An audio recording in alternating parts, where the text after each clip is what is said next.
Good afternoon, everyone. Welcome to the Human Resources Committee of Somerset Council. I am Theo Butt-Philip, and I am the chair of the Human Resources Committee, as well as being lead member for Transformation and Human Resources. The committee has powers delegated to it by full council in human resources policy. The committee meets as and when required and will report as necessary to full council. It's worth noting that the principal functions of the HR committee are to determine, monitor, review and amend staffing policies and practices to secure the best use and development of the council's staff, including the power to deal with all matters relating to staff terms and conditions. The agenda and papers have been published on the council's website in advance of today's meeting, and today's meeting will be run using a hybrid format with committee members and key officers physically present in the meeting room here in Shepton Mallet, and other elected members and officers may physically or remotely join the meeting to speak on specific items or to observe. The council will be making an audio recording of the meeting to assist with the recording of our discussions. And I quickly further highlight the following to enable our meeting to run smoothly. Please only use the chat function in MS Teams to indicate that you wish to speak, although putting your hand up would be a better way of doing that, or to highlight a technical problem. Please do not expect me as chair to be reading the chat, but if there is something important, it will be brought to my attention. Please only speak at my invitation, and please say your name before speaking so that members or members of the public following online or watching the recording are aware of who is speaking. Please remember to turn off microphones and cameras when not speaking. There is a facility in MS Teams under the ellipsis button called Turn on Live Captions, which provides subtitles on screen. Right, those are the housekeeping points, which brings us to item 1, apologies for absence. Josh, do we have any apologies for absence? Thank you, Chair. I haven't received any apologies, but we do have Councillor Mark Healy online. Thank you very much. Item 2, declarations of interest. Do any members have any declarations of interest on items on the agenda? Take that as a no. Item 3, minutes of the last meeting.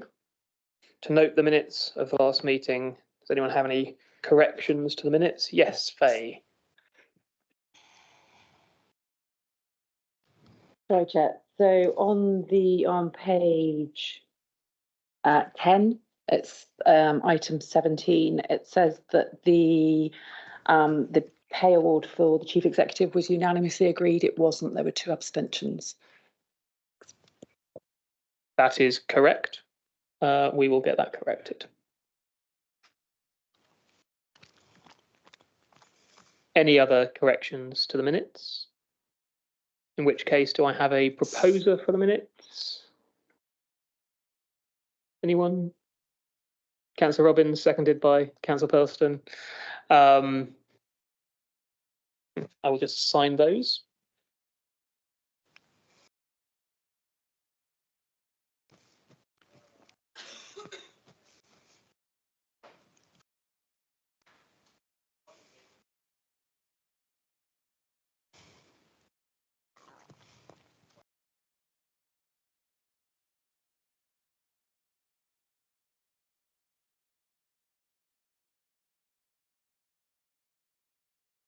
Right, that brings us on to item 4, public question time. Josh, have you notified of any public questions? No public questions, Chair. Thank you. No public questions, and there's nobody in the room to ask public questions. Is there anyone online who wishes to ask a question? No. Okay, that brings us on to item 5, HR policies. Over to Sarah Welland.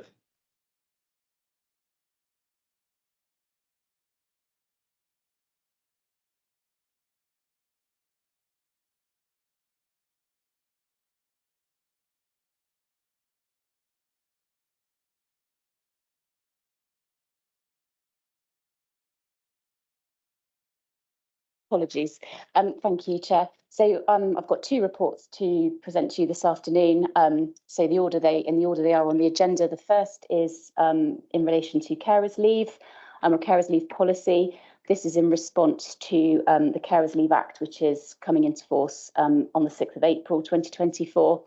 And so the policy that is presented to you alongside this report is one that's been prepared and consulted upon to comply with the legislation.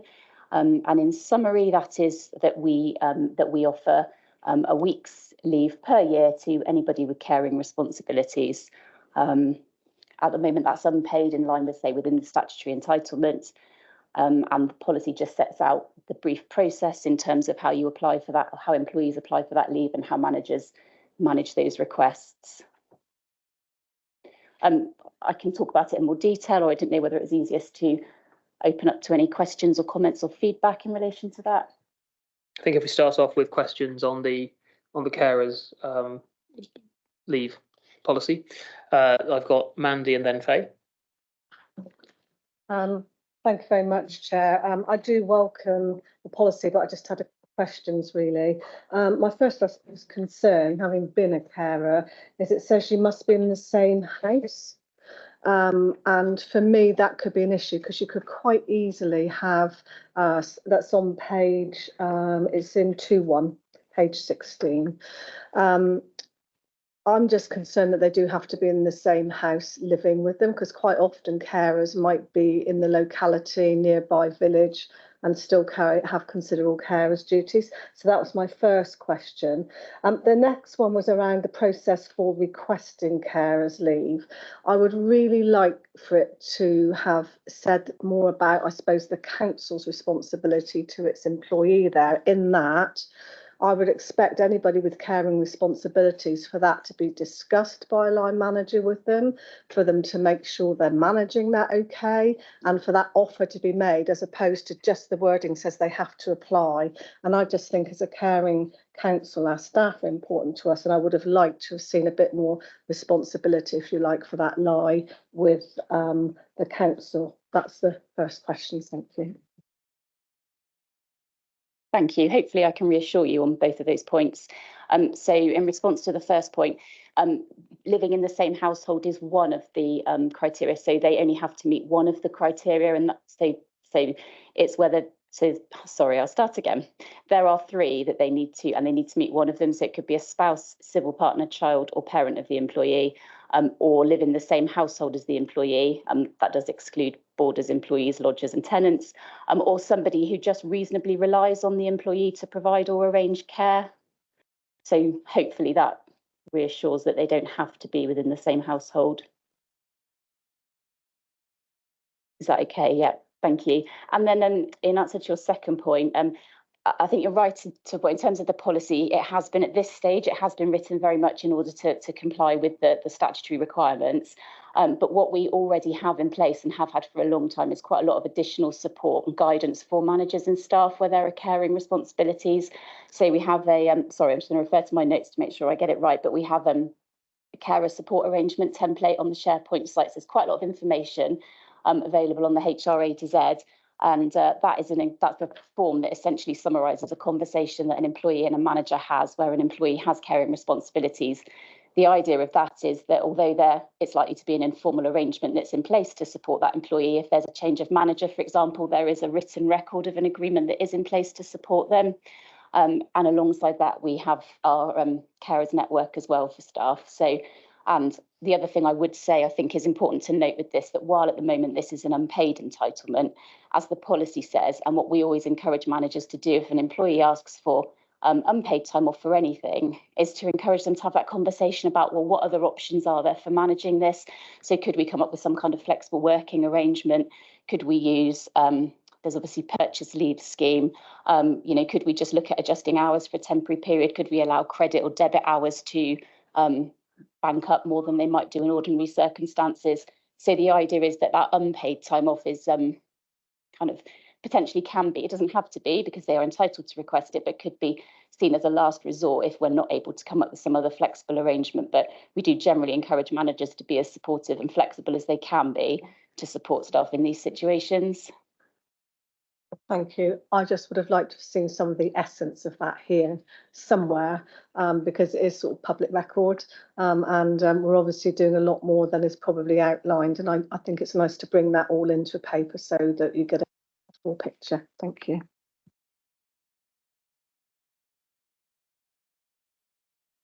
Okay, thank you very much. Faye. Thank you. Mandy's covered a lot of the questions I had on the policy, so mine is more around the recommendation statements. And it says in the reason for recommendations that we recognise an increasing number of employees who have caring responsibilities. It'd be really good to see what that figure looks like, being aware of the size of our workforce.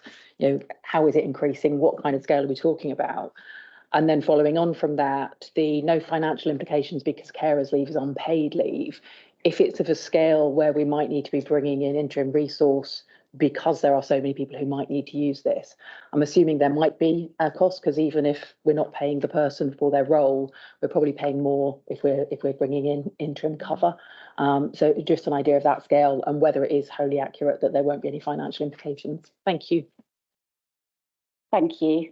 Yes, so in answer to your first point, that is a really interesting question. We don't currently collect data on caring staff who have caring responsibilities, but what we are doing at the moment is quite a lot of work around trying to improve the data collection that we do. I've had, interestingly, ahead of committee, I had a conversation with our Equalities and Employment Officer just to sort of talk some of this through.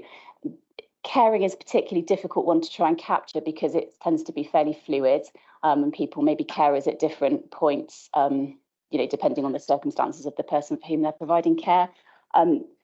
That's not to say we shouldn't try and capture it. I absolutely think, you know, to have that data would be really useful. But so at the moment, what we would have to do is to look, for example, at the census data and try and use that to make some kind of prediction in terms of our own workforce. But that's obviously something that we can look at doing. And as I say, a wider piece of work that we're trying to do around all that we are doing around data collection, we'll certainly look at and consider how we try and get some better data on this area. In terms of your second point, yes, yeah, absolutely. I think that's a very fair point, and it certainly there could be financial implications. I suppose the only thing that does come to my mind is that it is only up to a maximum of a week per year for each employee. But of course, if we had a high number of carers and everybody chose to take that week, then yes, yeah. Again, really, really difficult to try and put any kind of figure on that at the moment, but I think that's something we certainly need to try and improve on.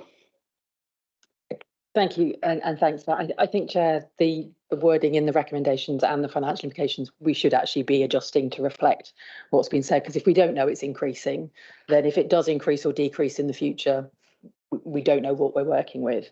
And if there may be financial implications, we shouldn't be signing off on a decision that says that there aren't any, to say that they're expected to be minimal or something, but to say that there are none when it appears there could be, would seem like an unsafe decision for this committee to be taking.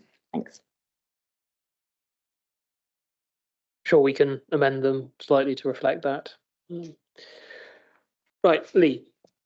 Thank you, Chair.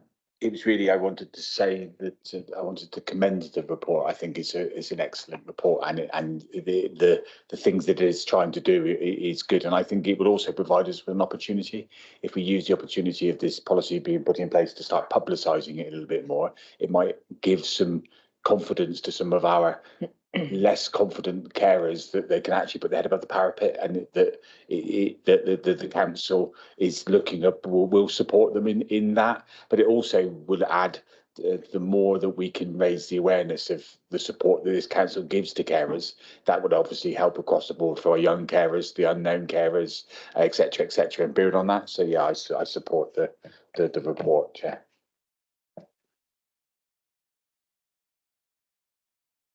Thank you very much, Lee, for those points. And yes, I think we'll take away what we can do to highlight this report and the work of carers across the board within our workforce in particular. Sarah Wakefield. Thank you. I'm a bit confused about what we've just been saying before Lee came on about, because this is unpaid leave. So I don't really think that's going to have a financial implication in the way that I thought was being suggested. But anyway, that wasn't my point. My point was, I want to welcome this in the sense that from an adult social care point of view, we do need carers out there, and we need people who have the ability to provide care when it's needed. And there are a lot of people who have caring responsibilities, and I'm thinking particularly actually of people with young children.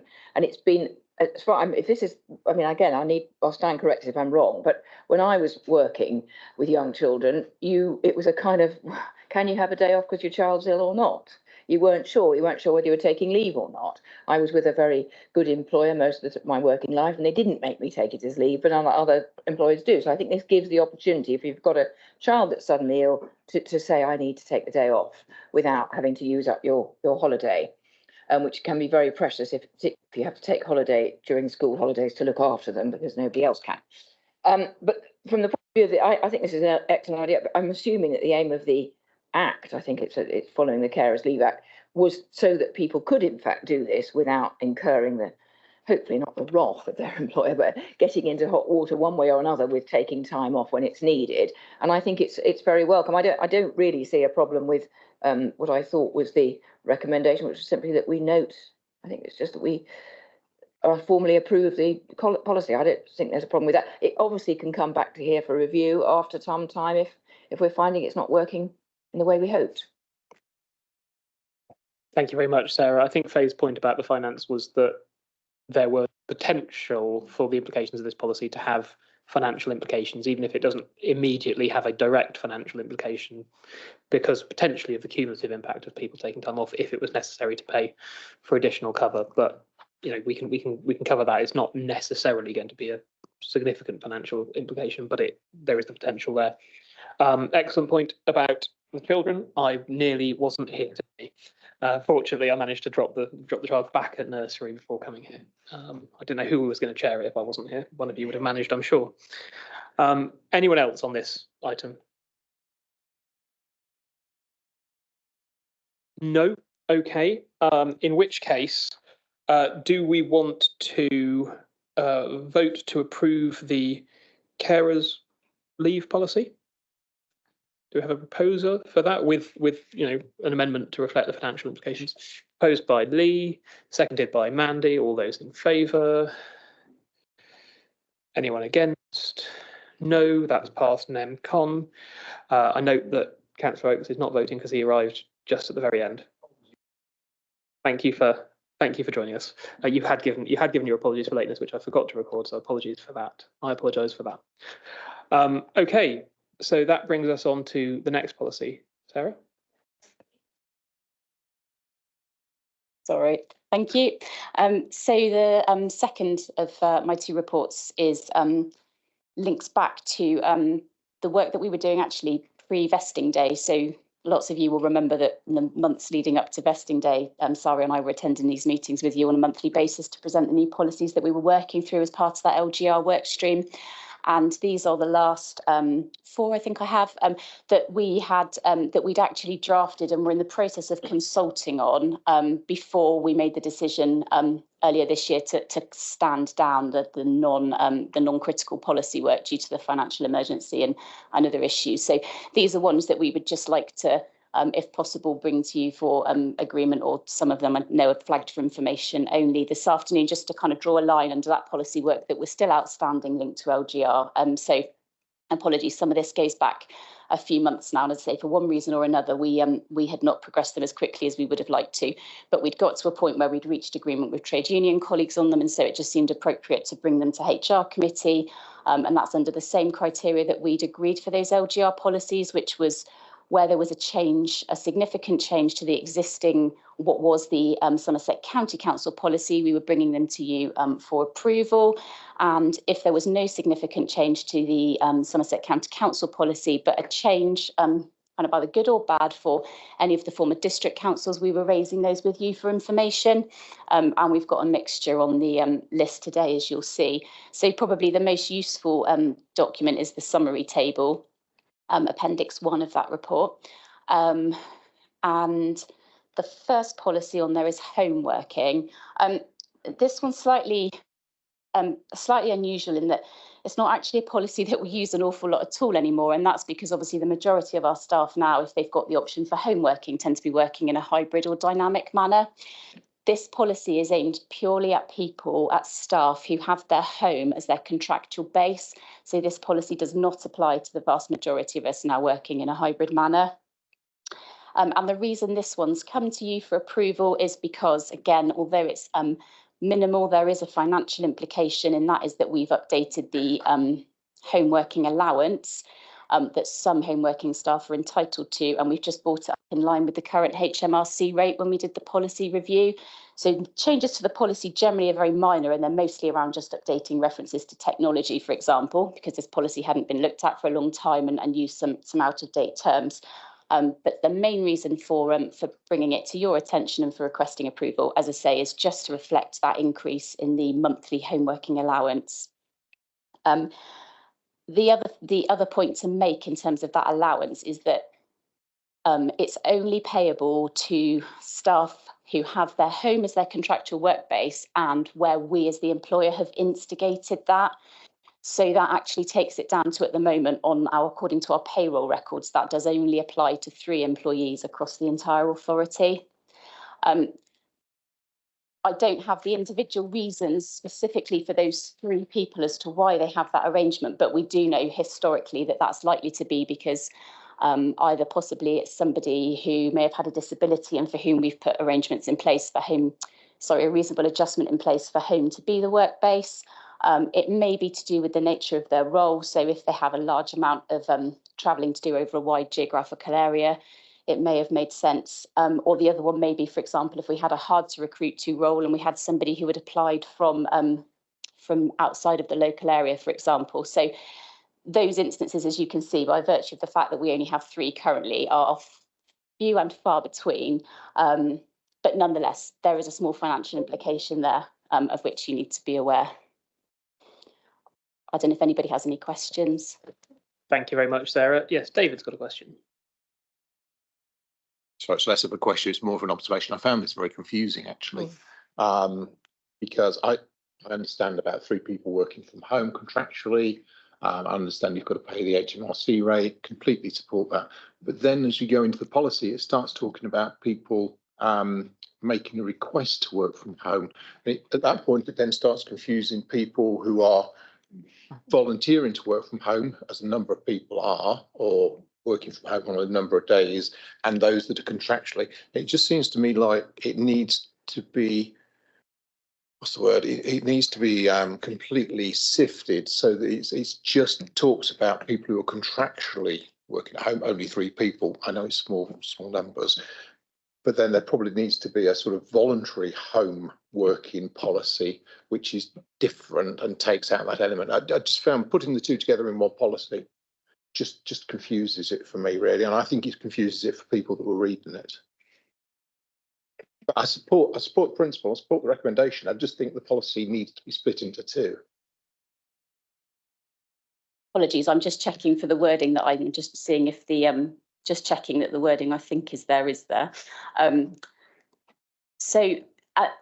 Yeah, and this may confuse things further, so apologies if it does. So this is about, this could be instigated by an employee as much as by the employer. So an employee could make a flexible working request to have their home as their work base, and we would consider the business rationale for that and make a decision, yes or no, in line with the flexible working policy. But what we're saying is that the allowance is then only payable if we as the employer have requested it. But I think, am I just repeating what you're saying? The point of confusion is, okay, sorry, that's not helpful. I'm just saying, I think that you could really cut this down, but if you cut it down, you need another policy which talks about home working for those that volunteer for it.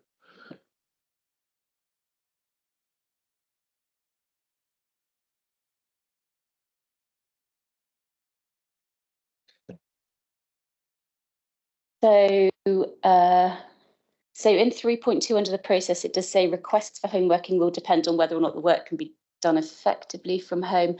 The council cannot agree to all requests because every situation is different. I was just going to check what wording we had around the allowance to see if we were clear on that. Oh, apologies, further down. Right. Yeah. So, David, yes, you're right.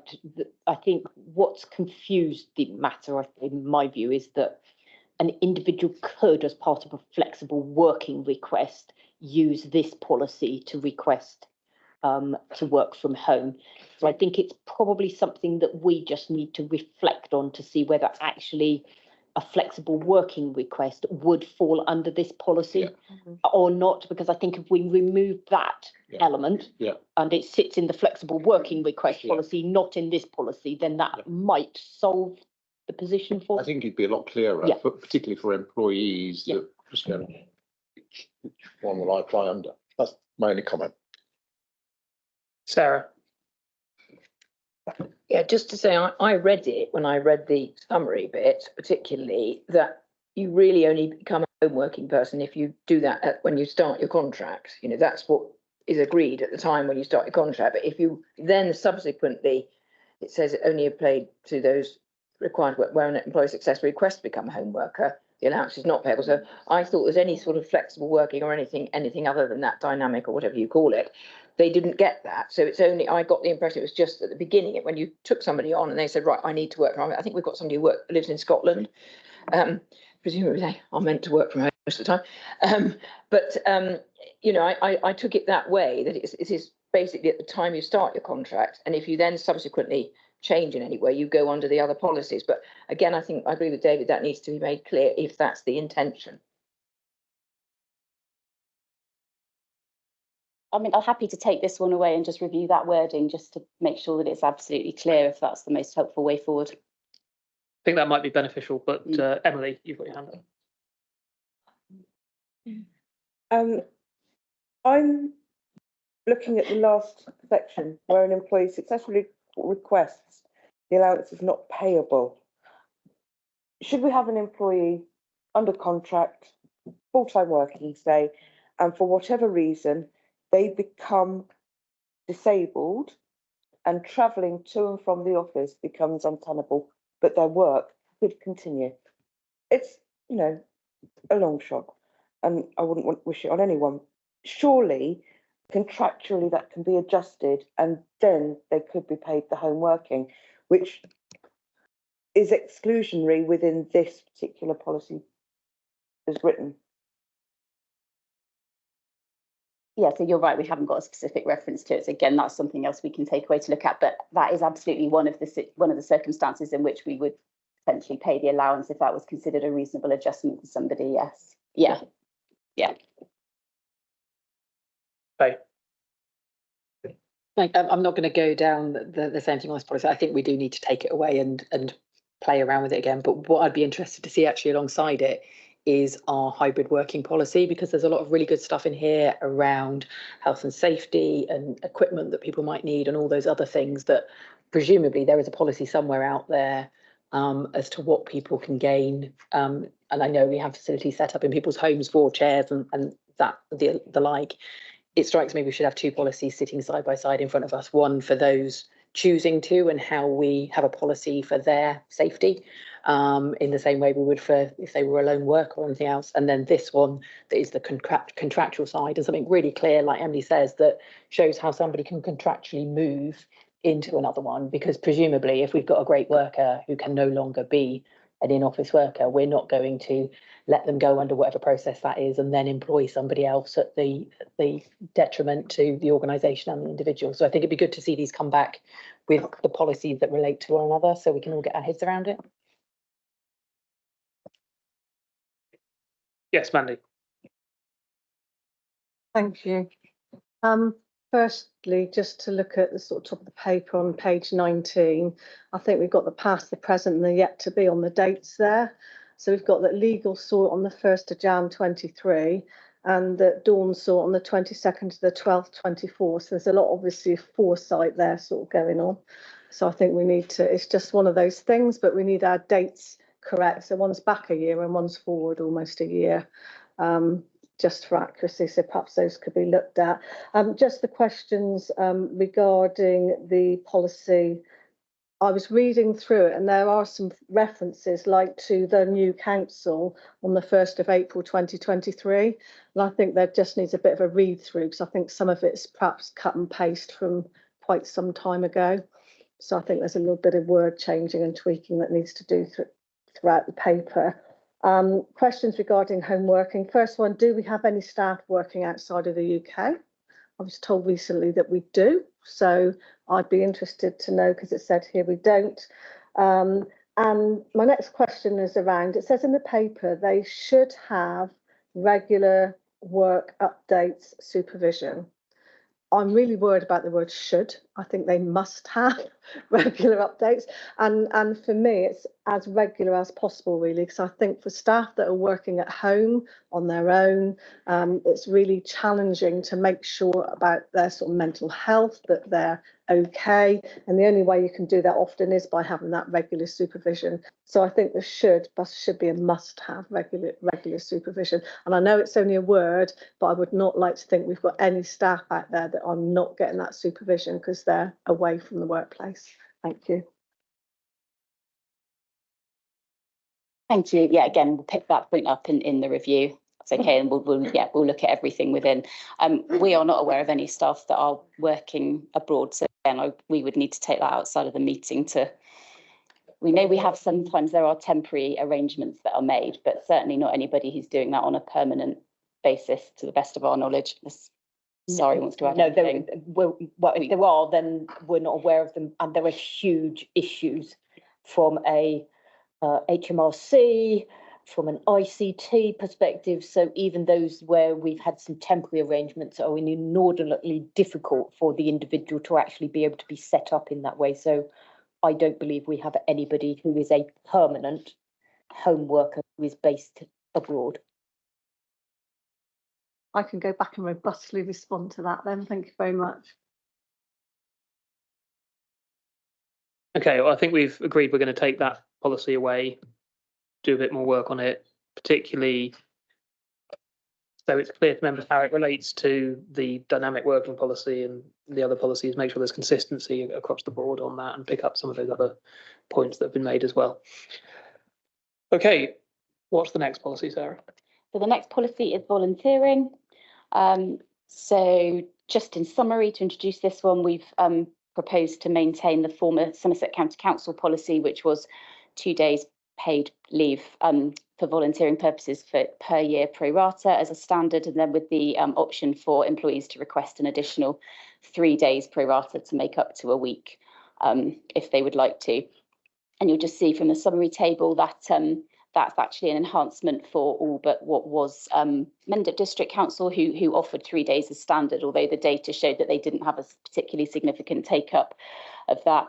And then I just, if it was useful just for context, I'd just put in some data there that we had around volunteering leave that had been taken between 1st of April and 30th of June last year. I don't know if anybody has any questions or comments in relation to that policy.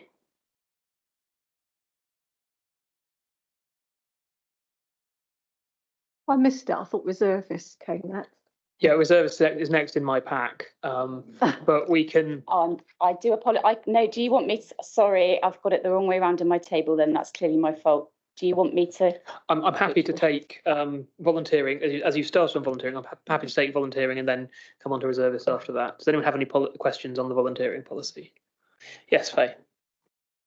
Just an observation. I'm glad that we've gone for the more sustained level, and it'd be great to see those figures going up. I note that the policy doesn't count for a number of voluntary services that we would think of traditionally, and this is more the non-traditional mix. It would be really interesting as a committee, I think, to see what kind of level of engagement there is in those other traditional things, and where we've got links in these documents to other policies. It would be really good if they were live links, because mine certainly aren't, to have a look across, because that might form some different questions. But very happy with the policy. Would just like to see the numbers of people taking it up increase, and possibly some work to promote that, because I think there's some great work that I've been aware of that's been done in the past through it, and an understanding of what other voluntary stuff we have going on, to see hopefully a larger scale than 23 days. Well, that was the COVID year, so but 33 days. Thank you. Yeah, just in response to that, yeah, I agree. We can obviously we can continue to monitor the data and report back to you. Just to clarify with the links as well, once the policy is approved, or I know this one now has come to you for information rather than approval, but once it's been through this process, then absolutely we do make all the links live and check them and make sure that everything does link up and work. So that would just have been why it didn't work for you initially. So just to clarify, thank you. Thank you. Does anyone else have any comments on the volunteering policy? Yes, sorry, Andy, and then Emily. It's just a little one. When will we stop referencing older district councils that no longer exist? It's been over a year now. Will these be rewritten as in more robust, as in Somerset Council, rather than Mendip and What section are you looking at, Andy? the volunteering?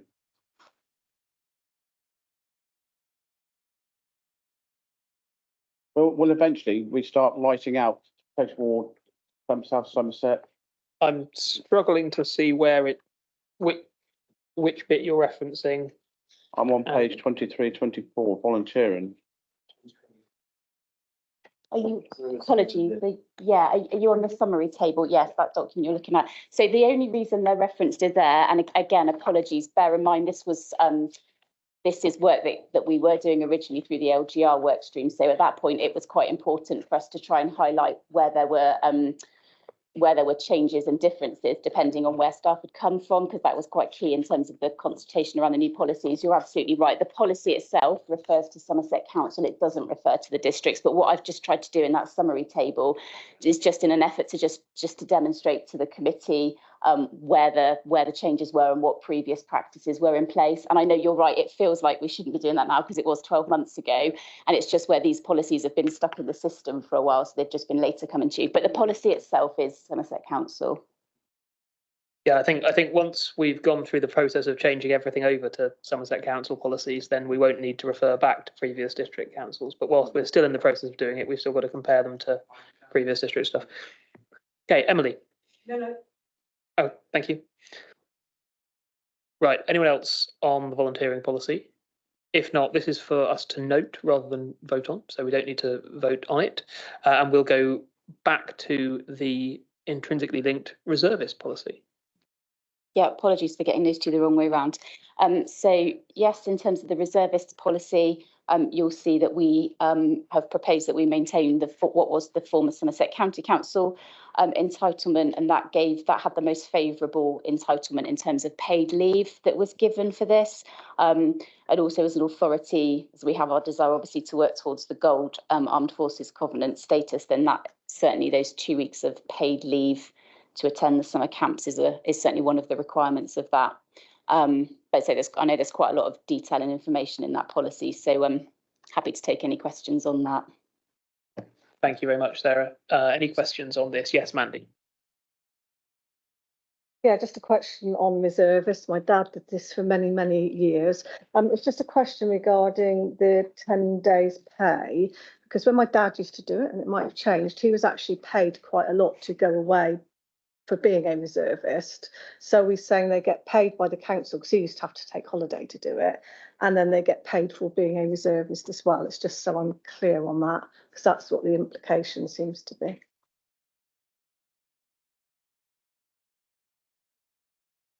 I would, sorry, unless anybody else in the room knows, I would actually need to take that away to clarify what they get paid. That's obviously, I know what they would get paid by us, but in terms of whether they get paid additionally to go to the training, I'd need to check that.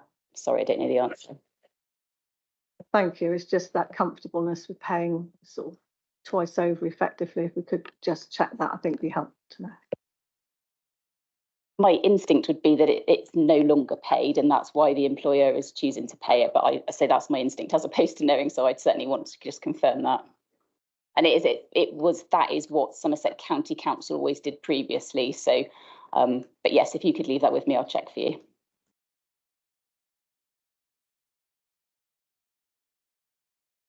I'm also going to speak on this one, but as we've in effect sending it away, I'd like to add maybe a question mark to that.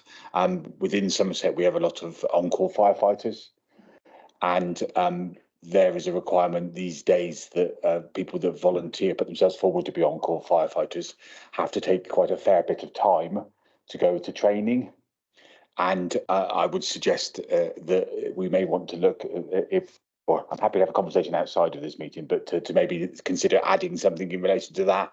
As an ex-firefighter myself, it was always problematic. I would have to take leave to be able to go away, do training for my fire service. So it may be may not necessarily included in this bit, but it may be something we wish to add or consider at some point. And apologies if I've missed it already in there. Thank you very much. I'm not sure we are sending this one away, but we'll come on to that in a second, although that's an excellent point and we need to make sure we've got policies in place to deal with that. Was that what you wanted to come in on? Sorry. I was just going to say that reservists are paid. Yeah, so it depends on which service, and so there will be different rates, I suspect, depending on the service that you're a reservist for. So it's whatever rate you have as a reservist. That's so you would be paid for attending a summer training camp, but you would also continue to receive your pay from the council as well for that period. Mandy.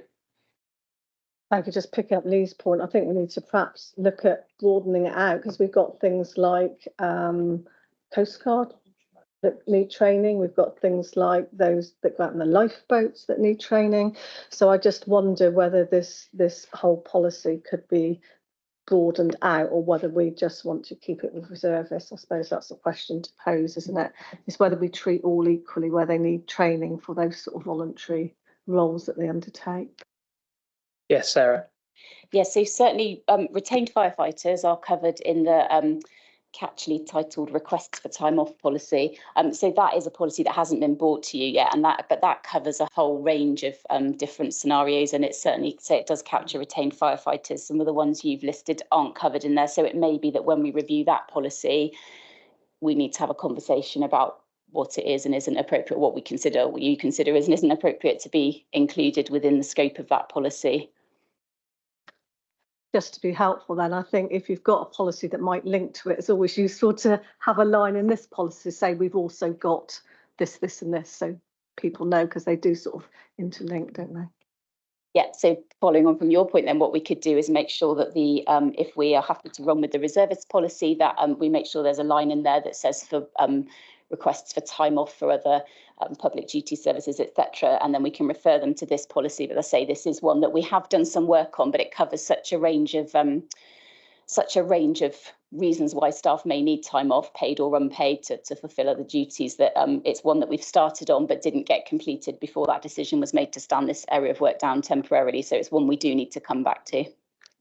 I think there's a case to be made, certainly as we go through every policy, for making sure there's cross-reference, and then also once, if we ever get to the point where we've completed the review of all of them, having a sort of holistic look to see where they need to be cross-referenced, so it's all very clear in how they're presented, how they relate to each other. Lee, did you have your hand up? Yeah. Please, Chair. It was just a matter. I thank Councillor Chicot for drawing our attention to that element. It's been clarified. It is an existing policy. We'll be just with minor changes, so we're just being asked to note it anyway. So I'm happy to note that. Thank you, Lee. Anyone else on this, or are we happy to note it as it stands? Yeah, happy to note that one. And then we've got one more policy. I think, is it one more policy? Two more, I'm afraid. Two more. So the next one is career breaks. Again, I think this one is hopefully fairly straightforward. So we have maintained what 4 of the 5 predecessor organisations had in place, which is a career break is for a minimum of 6 months, and an employee actually needs to resign in order to take a career break. But as opposed to just resigning and walking away completely from the authority, the difference is that we undertake to keep in touch with them within reason, and also at the point at which the career break ends, then we will provide a certain amount of support for them to return to employment with us if they still wish to. The difference there is from what Mendip had in place, the option to request a shorter career break for a period of 3 months. And if it was between 3 and 6 months, you didn't need to resign. Well, we felt, and after consultation with the unions, agreed that was covered by the opportunity for somebody to make a request for regular unpaid leave, and so the policy just refers them to where they can find more information on doing that. Again, happy to take any questions on career breaks. And anecdotally, apologies, just to add, we're not aware of any that we have in place, certainly in the former Somerset County Council. So we know this is a policy that is not particularly highly used. Sarah. Yeah. Is that on? Is it on? I'd just be interested to know how this compares with other local authorities. When I was at the civil service, I had a career break after my third child. I found 3 exponentially more than 2, which I hadn't quite expected to be quite so time consuming. And I had a career break, which was up to 5 years on a 6-monthly basis. They said I could tell them on a 6-monthly basis. I actually had a year and a half. And I just wondered, you know, whether that's something, I mean, obviously the civil service have different terms, I'm sure, but, you know, I would be interested to know what other local authorities do. I mean, it is quite a big thing to do, to take that much time off. And certainly when you go back, well, I didn't go back, actually, I went back into private practice, but when you go back to work after a break, in my case, maternity leave, you know, you have to really be re-engaged. I know they do keep in touch days now for that. But I'm just interested to know the way it's moving across public institutions, really. I don't have a huge amount of information in response to that. The only thing I can say is that I know this was discussed, certainly within about the last 6 to 9 months. I think this has been discussed at the South West Council's reward group that I sit on. And yeah, there would be particular quirks perhaps to each scheme, but the overall principles of them are fairly similar in terms of keeping in touch, that up to a maximum of 5 years, and then that undertaking to provide a level of support for the for the former employee to return to the authority if they wish to do so at the end of the career break. But yeah, apologies, I don't have anything in detail that I can share. Faye. I'm sorry, Chair, it might just be me, but I don't have this policy in my pack. Does anybody else? No. I'm not sure that we can comment on a policy that we haven't got. We've got the line in the table about the differences. Yeah, I downloaded it from the website. I've not, what page is it on? Because I'm not seeing it.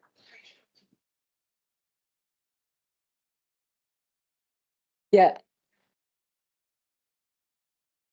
But it's just in the table, yeah, not an actual policy document. Yeah, it would just be, can't really comment on a policy that we haven't got.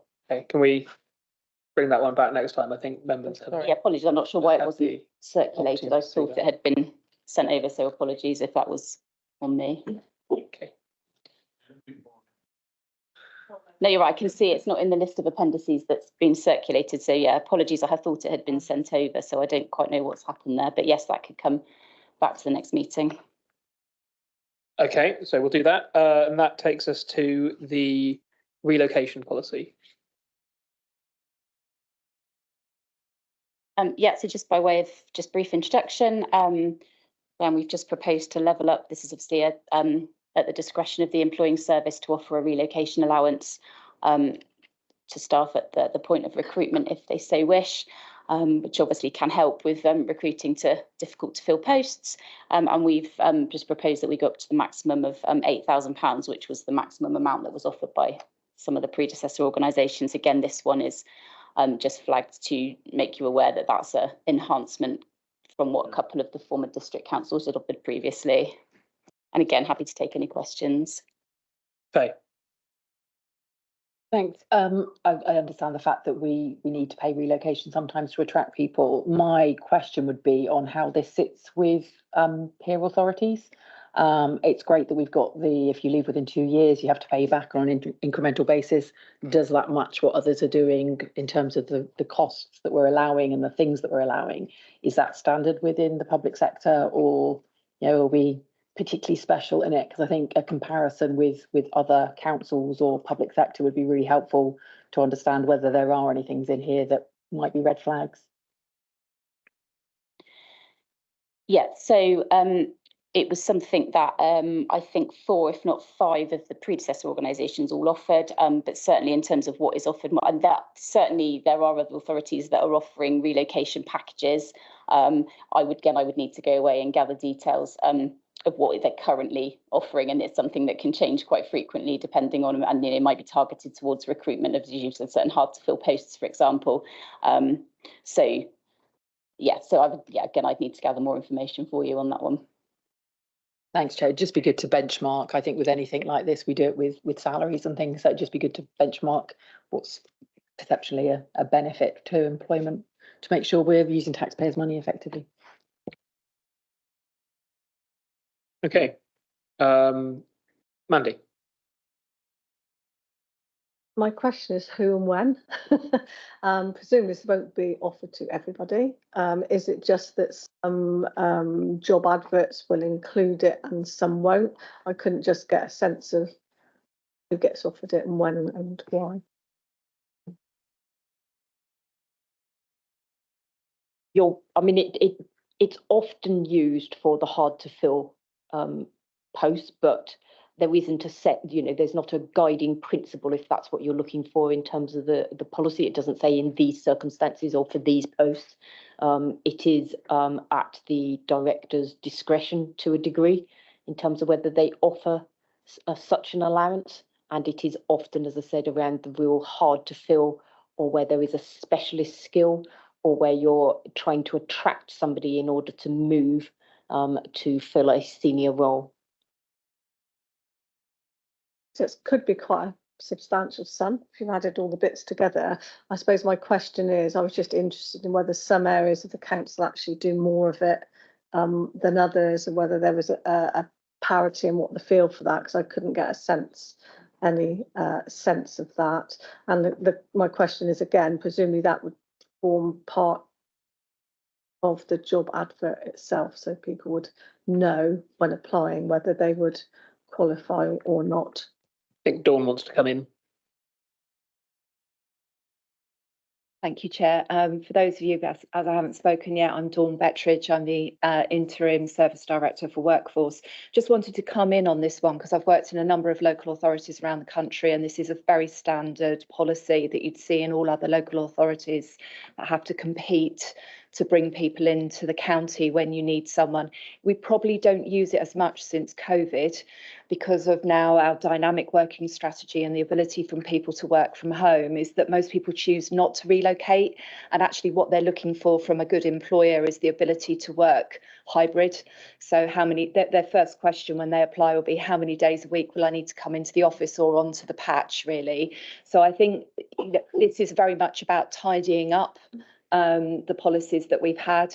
The reason for the 8,000 is that's the maximum that you can get tax-free. So if you start offering beyond that, the person coming to join you would be taxed on it. So it's almost a disincentive. So in the private sector, many organisations will offer way beyond the 8,000, considerably more. They might pay for somebody's rental for 6 months or something like that. So it's considerably more than that amount. So we've followed the standard and taken the guidance from South West Councils. The 8,000 would be about average. But I take on board that you'd like to see some actual benchmarking, and I'm sure the team can do that. But I just wanted to provide some reassurance on that, really, from my experience. Thank you. Thank you for that, Dawn. Graham.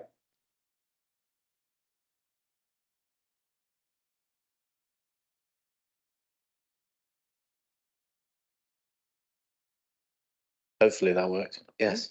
I think I'm probably one of the few people in the room who's actually had a relocation allowance. In the good old days when the NHS looked after its staff, I relocated to take up a new and exciting role. And it certainly helped me to make that decision. In reviewing this, I'm actually less interested in what other councils are doing in sense of the benchmarking. I mean, we've got a figure. What I'd be interested in knowing is how many temporary locum staff we have across the piece that we need to replace with permanent staff. And this will be a key feature in doing that. And I think we need to look at those numbers if we are going to consider it against that, because the years of inefficiency that the council in previous forms has suffered, we need to make sure that we recruit our own staff It's very loud. We have to recruit our own staff, and anything that does that, I'm aware of how much an agency bill is for recruiting a nurse, so I'm equivalating that across the social worker. You can easily pay 4,000 or 5,000 to an agency to bring somebody in.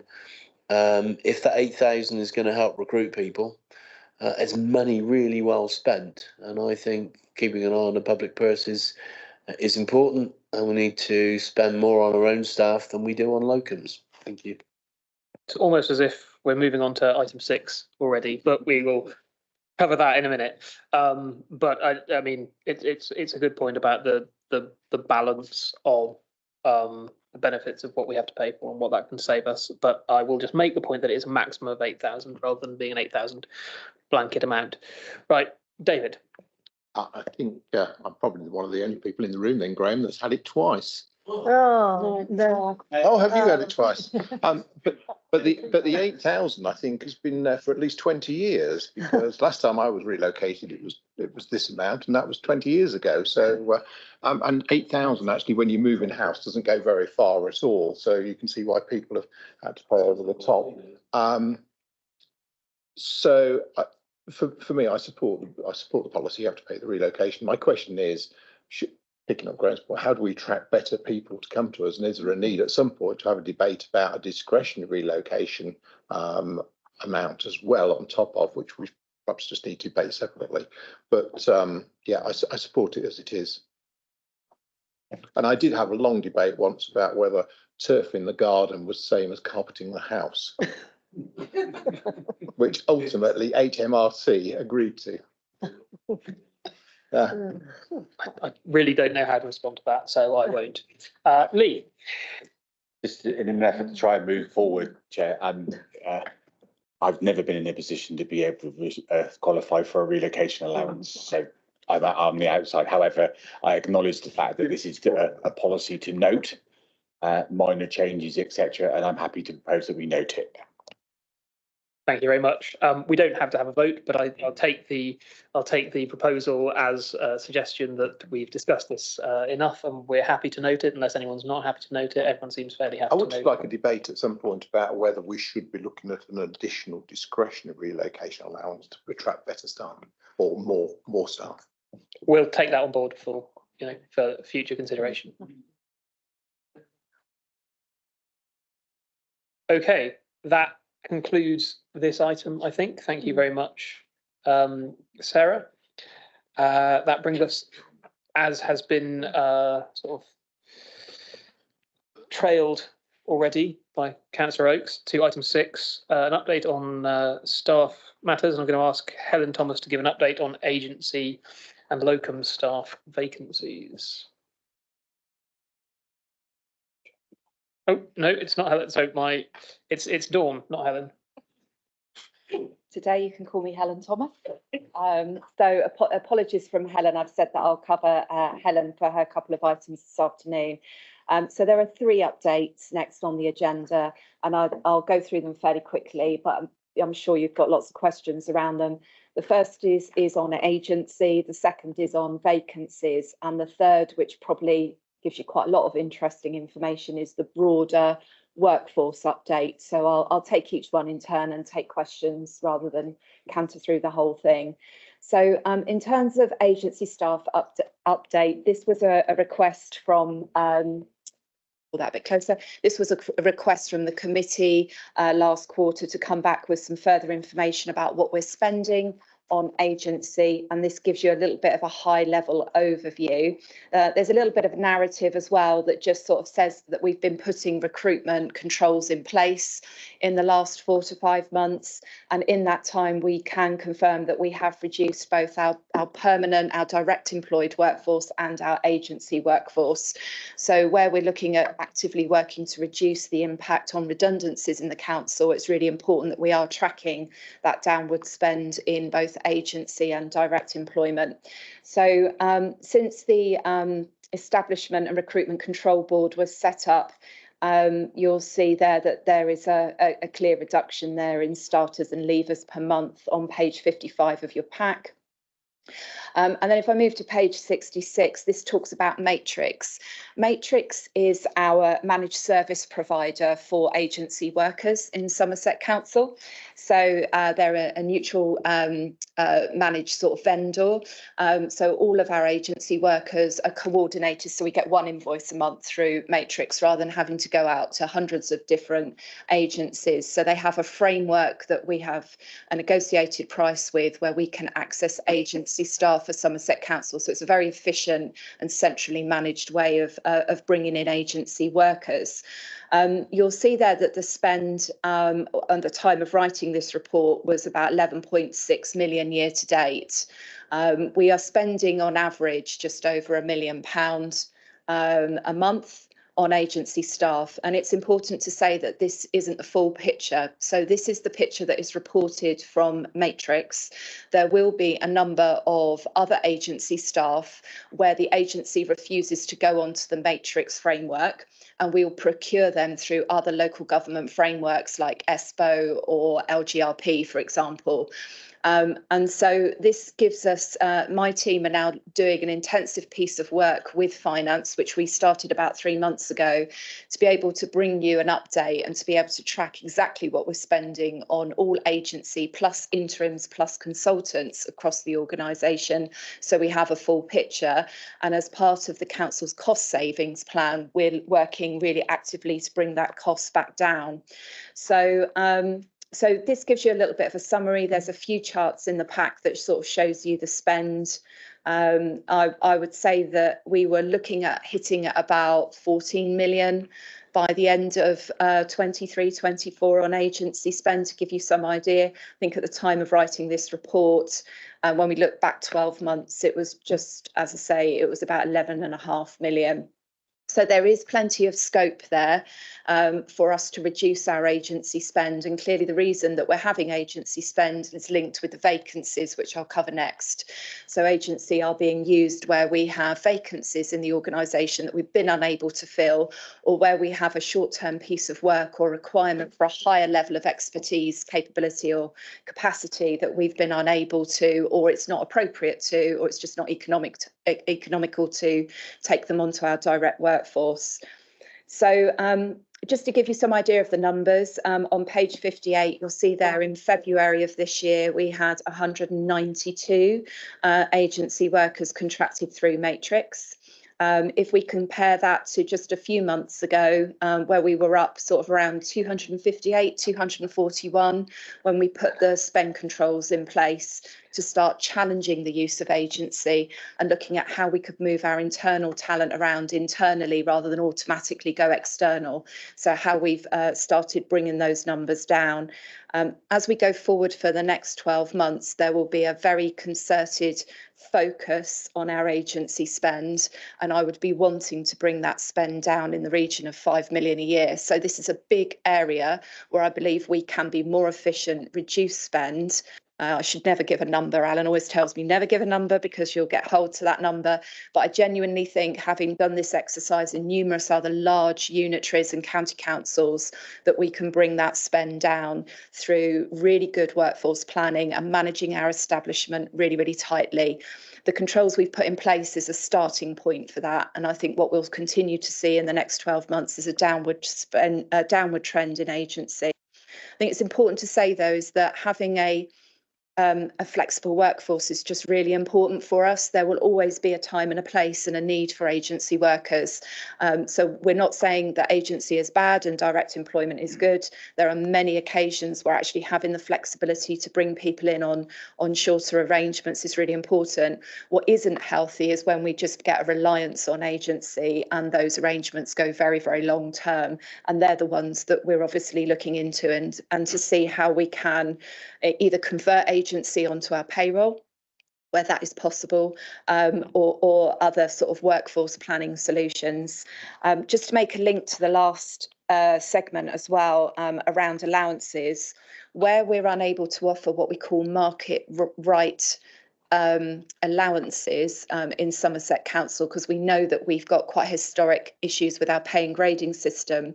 We do have recruitment and retention allowances, and that is a policy that does enable us to go to the market to recruit permanent or directly employed staff by offering a market supplement on top of the salary. So that is something already within our policy and procedure that we do use. So we don't automatically default to agency. We will always look to see if we can get directly employed first. An agency is brought in for a number of different reasons, also where we need to get somebody in at very short notice. So I thought I'd add a little bit of flavour and context to the narrative, which, you know, probably doesn't jump out of those slides. As I say, the slides are quite simple. You can imagine at the moment my team are under, and it's no excuse, but my team are under a huge amount of pressure at the moment, hence we're not all here today, in terms of the volume of work that we are managing currently with the voluntary redundancy scheme, which closed on Sunday, and also a vast number of other issues that are going to impact on our workforce in the next 12 months to come. So I'm very happy to take questions, and I'm conscious that your feedback might be that you would have liked more narrative and a fuller report, but we didn't want to just bump it off the agenda today just because we haven't written what I would call a first-class report. So no disrespect to any of my colleagues, but the information that you've given today, I appreciate it's quite high level, but very happy to answer questions if there's anything in particular that you would like us to explore further.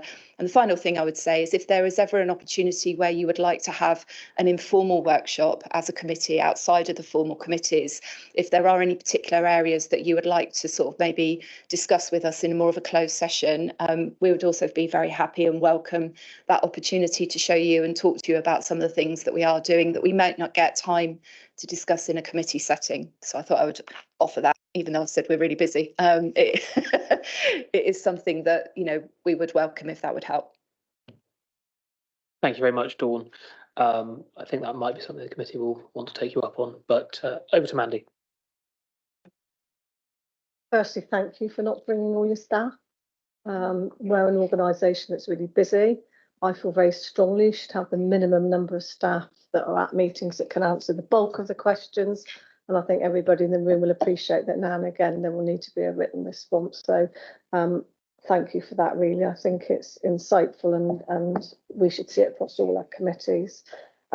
Just a couple of questions. The first is around market rates. I know that it's challenging in lots of areas of the council because outside of the council some positions can command much higher salaries. So I'd be really interested moving forwards what the plan is with that, because whilst there was some scope, it wasn't much, and even with that discretion it often was not enough to get anywhere near positions outside of the council. And I think historically actually there was quite a lot of bouncing around between county and districts of staff. That sort of tended to happen a lot. So questions regarding page 61, 170 vacancies removed, and then we move on to some number of vacancies identified as budgeted. I can't see it because my page number blocks it out. I think, sorry, Mandy, I think Dawn wants to do the agency bit first and the vacancies bit afterwards. So I think that's right, isn't it, Dawn? You were planning to, you're going to reduce that bit in a minute. Fine. So if we just cover the agency stuff. But I think you had a question about the market supplements that you want an answer to.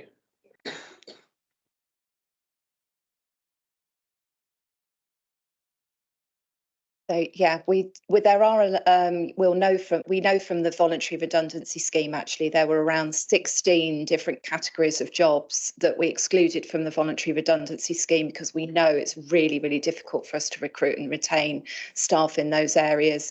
And it is wider than just the social workers and planners and lawyers and things that we hear about a lot, although that is obviously an ongoing concern for us.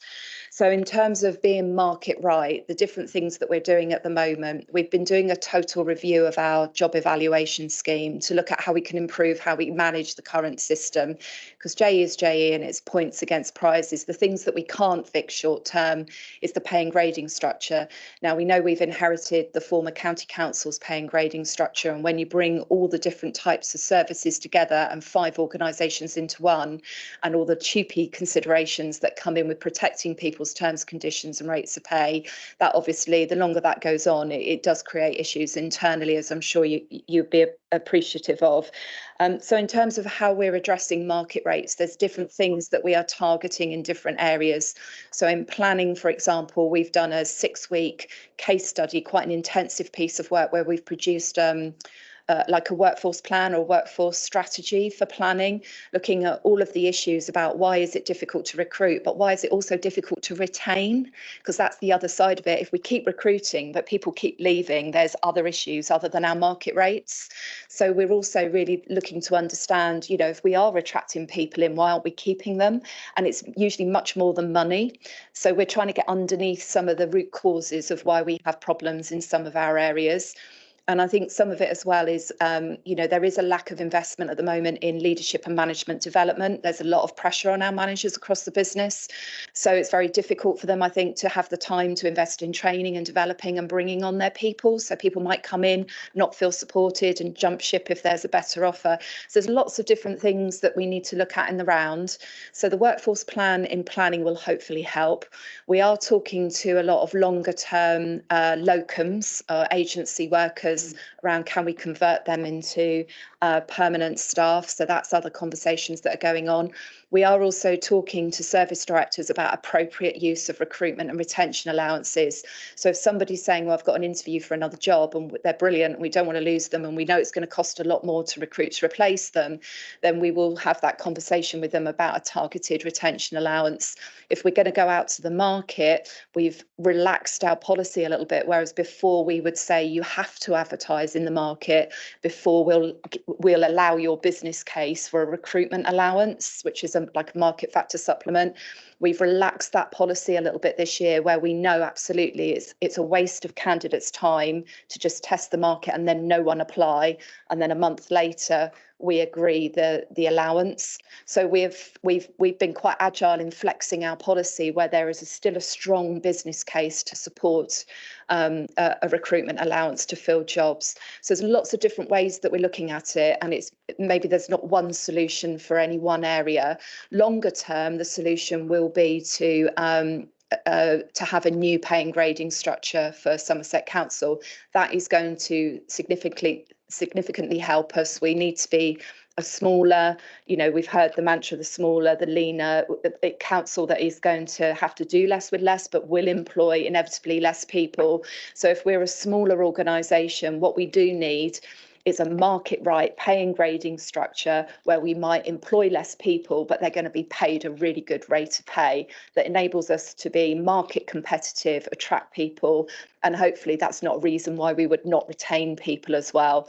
That project is built into the people strategy for the next 2 to 3 years. It will need to be costed out. We need to restructure the organisation before we really can invest in saying how much is it going to cost to put that new pay and grading structure in. Hopefully, it won't be a heavy overhead for an organisation that will be a lot smaller. So that project, we're starting to work on it now. But in likelihood, it's usually an 18-month to 2-year window to be able to get all of that done and brought in, notwithstanding that in the next 9 months, we've got a huge amount of work to do about redesigning and restructuring the whole authority from top to bottom, you know, as you know, in terms of our reorganisation. So hopefully that answers the question. So it's quite a long answer, but there's lots of different things that we're doing, but we're very conscious that there might be some quick wins and things that we've helped with immediately, but longer term we do need to address the fact that our pay and grading structure needs to be amended, and it needs to be fit for purpose and fit for a sustainable council of the future. Thank you, Chair. Thank you, Dawn. Mandy. Just one follow-up, thank you for that, that's really helpful. So for me, the question is, when we are looking at the restructure, within the budget, because obviously we've got financial crises. Within that budget, will it also include that headroom for that salary adjustment that might be needed? Thank you. It is definitely one I've flagged with the section 151. It is not baked in any budget at the moment because we're not looking at trying to put a pressure into the budget. And that's why I think it's really important that we've been very open with the fact that our organisation might be 20 to 26%-ish, smaller, by doing things such as vacancy management, removing vacancies, which we'll come on to in a minute, reducing our agency, reducing our directly employed staff, and having the right people in the right place at the right time with the right skills, and doing that workforce planning that we've really had very little opportunity to do because we were just finding our feet and then found ourselves in this financial crisis. So we've had to obviously change direction and focus and accelerate the reorganisation of the council to get ourselves into the right shape and size, have the skills that we're going to need in-house to deliver the services we're going to continue to the people of Somerset, and then parallel run the planning for some of these things that will be longer term. But we'll be looking at probably April 2026 to bring in that new model. So it will come into the future budget plans for future years. If we could do it quicker, we will. But I think in reality, looking at everything else that we've got to do, it will be about 18 months away before we're ready to implement a new pay and grading structure. And then we will have challenges in terms of, getting that agreed and consulted and negotiated on appropriately. Thank you. Lee. Thank you, Chair. Thank you for Dawn for the presentation. It's really interesting. It was more a matter of just a numbers thing in my head, really. Do we know percentage? Obviously, the roles that we're recruiting agency staff to are normally roles that we would fill internally. So the question is what difference is between finance or percentage-wise? How much more do we pay our agency staff to the staff that we would pay already? I know that's going to be different in every area, but because in my head, I was looking at this slide on page 57, which shows our actual spend for agency staff. I just wondered if there was a possibility to have a line underneath to what it would be if they were an agency. Thank you, Chair. And you're absolutely right, because I think you've partly answered the question there. There's not a one-size-fits-all answer, unfortunately. It depends is the honest answer. The reason that we've got the contract with Matrix is we have negotiated down those margins considerably than what we'd pay if we went to all of those agencies direct. So we know we've squeezed that margin and, reduced our overheads as much as possible by having that Matrix contract, which was a really great thing that we got over the line for the LGR period. People assume that all agencies are going to cost a lot more. In some respects they do, but in a lot of respects they don't. So it depends on the role. We need to take into effect that our directly employed staff might have an on-cost of in the region of 28%. So by the time you've looked at all the national insurance, employers' costs, pension, etc., and you add all of that on, then on top of the salary, the real cost is another 28% on top of that. And that's been kind of growing all the time, really. Agency margins, if we just payroll someone direct through an agency, it can vary, sort of might be 3 to 5%, might be the lowest margin. So compared to a directly employed employee, we might be able to actually do that very economically, or at least break even. Where it gets very expensive is where you're bringing in really specialist agency workers that demand a premium because they know there's a premium for it in the market. So if you've got 5, 6, and now people work nationally. So if you've got a number of organisations that are interested, then people that are offering day rates, the day rate goes up. And on top of that, if they're they normally come through an agency, you've got the agency margin on top. And compared to a substantive salary, there is a significant difference. And that's obviously causes low morale for people that know that they're working next to somebody who's earning considerably more than they are. But that's just the nature of the market. So I think everybody understands it, but the margins are very different depending on the nature of the job, how long it is for, the complexity, and how difficult it is to recruit. I understand that, and it was more a matter of maybe in my simplistic little mind, giving us an opportunity to highlight the areas we need to look at first, as I understand, supply and demand, etc., etc. But within that, for example, February 2024, there are 192 agency staff. Which of those do you aim at to start reducing things? That was the only reason I started thinking that way. Okay, thank you. I've got a list now, so it's Emily next. Thank you. I'm drawing on something that you mentioned at the end just there about new staff members commandeering more pay than their equivalent of existing staff members. Many of these existing staff members are extremely experienced, highly regarded, and have been in the councils for some time. And not only is it their actual experience, but their long-term knowledge, which is very much an unsung value that often gets lost. I'm very concerned about the disenfranchisement of those members of staff. We do know that there are areas of the council at the moment where we're losing an awful lot of staff, too many to mention, and the existing staff are struggling massively. And if then they are known, or it is known that other new recruits come in and they have managed to achieve a higher level of pay, it doesn't really reflect very well on us, because it just simply is not fair. Now, if there is some terms of when we've restructured, then there will be back pay in equivalence, that could be something. But obviously that isn't being spoken about at this moment, and would be a huge amount of kind of financial chaos. I'm not happy about the potential disenfranchisement of our incredibly knowledgeable, very experienced existing staff.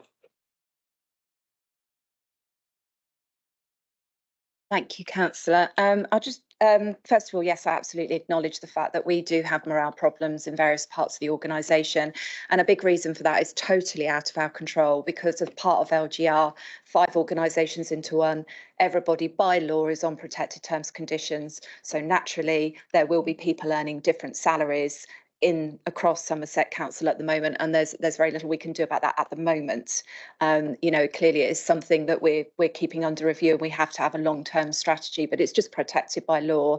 The other issue that I think I mentioned is not about bringing in permanent people on a much higher salary. We absolutely need to have we need to pay equal pay for work of equal value is what I'm trying to say.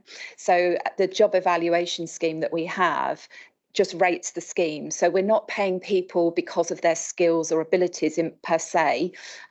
We pay depending on what that role is worth. So we evaluate a role, not a person. And I know everybody knows that, but as part of our job evaluation, we have to be really clear about what is the job the person's doing. That job is evaluated. Those points are then matched to the pay and grading structure, and that is what we offer on as per our pay policy. The only reasons why it would be extra would be where we might have had to go to the market with a market factor supplement with a business case that supports paying extra. And there is, that is to protect the council against any equal pay claims. And that's all within our published pay policy that council signs off every year. So we work within our pay policy, we work within our job evaluation scheme. We have to protect ourselves against any equal pay claims, but we do have discrepancies where I guess for some staff it might not make sense. So we do try and explain why things are different. And it's not because we don't value individuals, it's because there are certain things that we have to do by law, or there are legacy issues that we're trying to work around. So I think that was probably the main things I wanted to probably cover there. I don't know if my colleagues wanted to add anything extra to that, but no. Don't think so. Thank you. Okay. Next on my list is Mike Stanton. Thank you, Chair. Just to comment on that last point, you did say earlier, Dawn, quite rightly, that it's not just money that attracts people to join an organisation or to stay. So the whole question of morale, motivation and quality of management and development opportunities are as important, if not more. I was going to ask a couple of questions on this section, one of which you've answered already, and then I've got some on some of the later sections, but I'm not going to ask it because Lee has kind of introduced the issue, and you've kindly offered an informal workshop for us to go into more detail on the specifics of, among those 16 occupations that we're not offering voluntary redundancy to.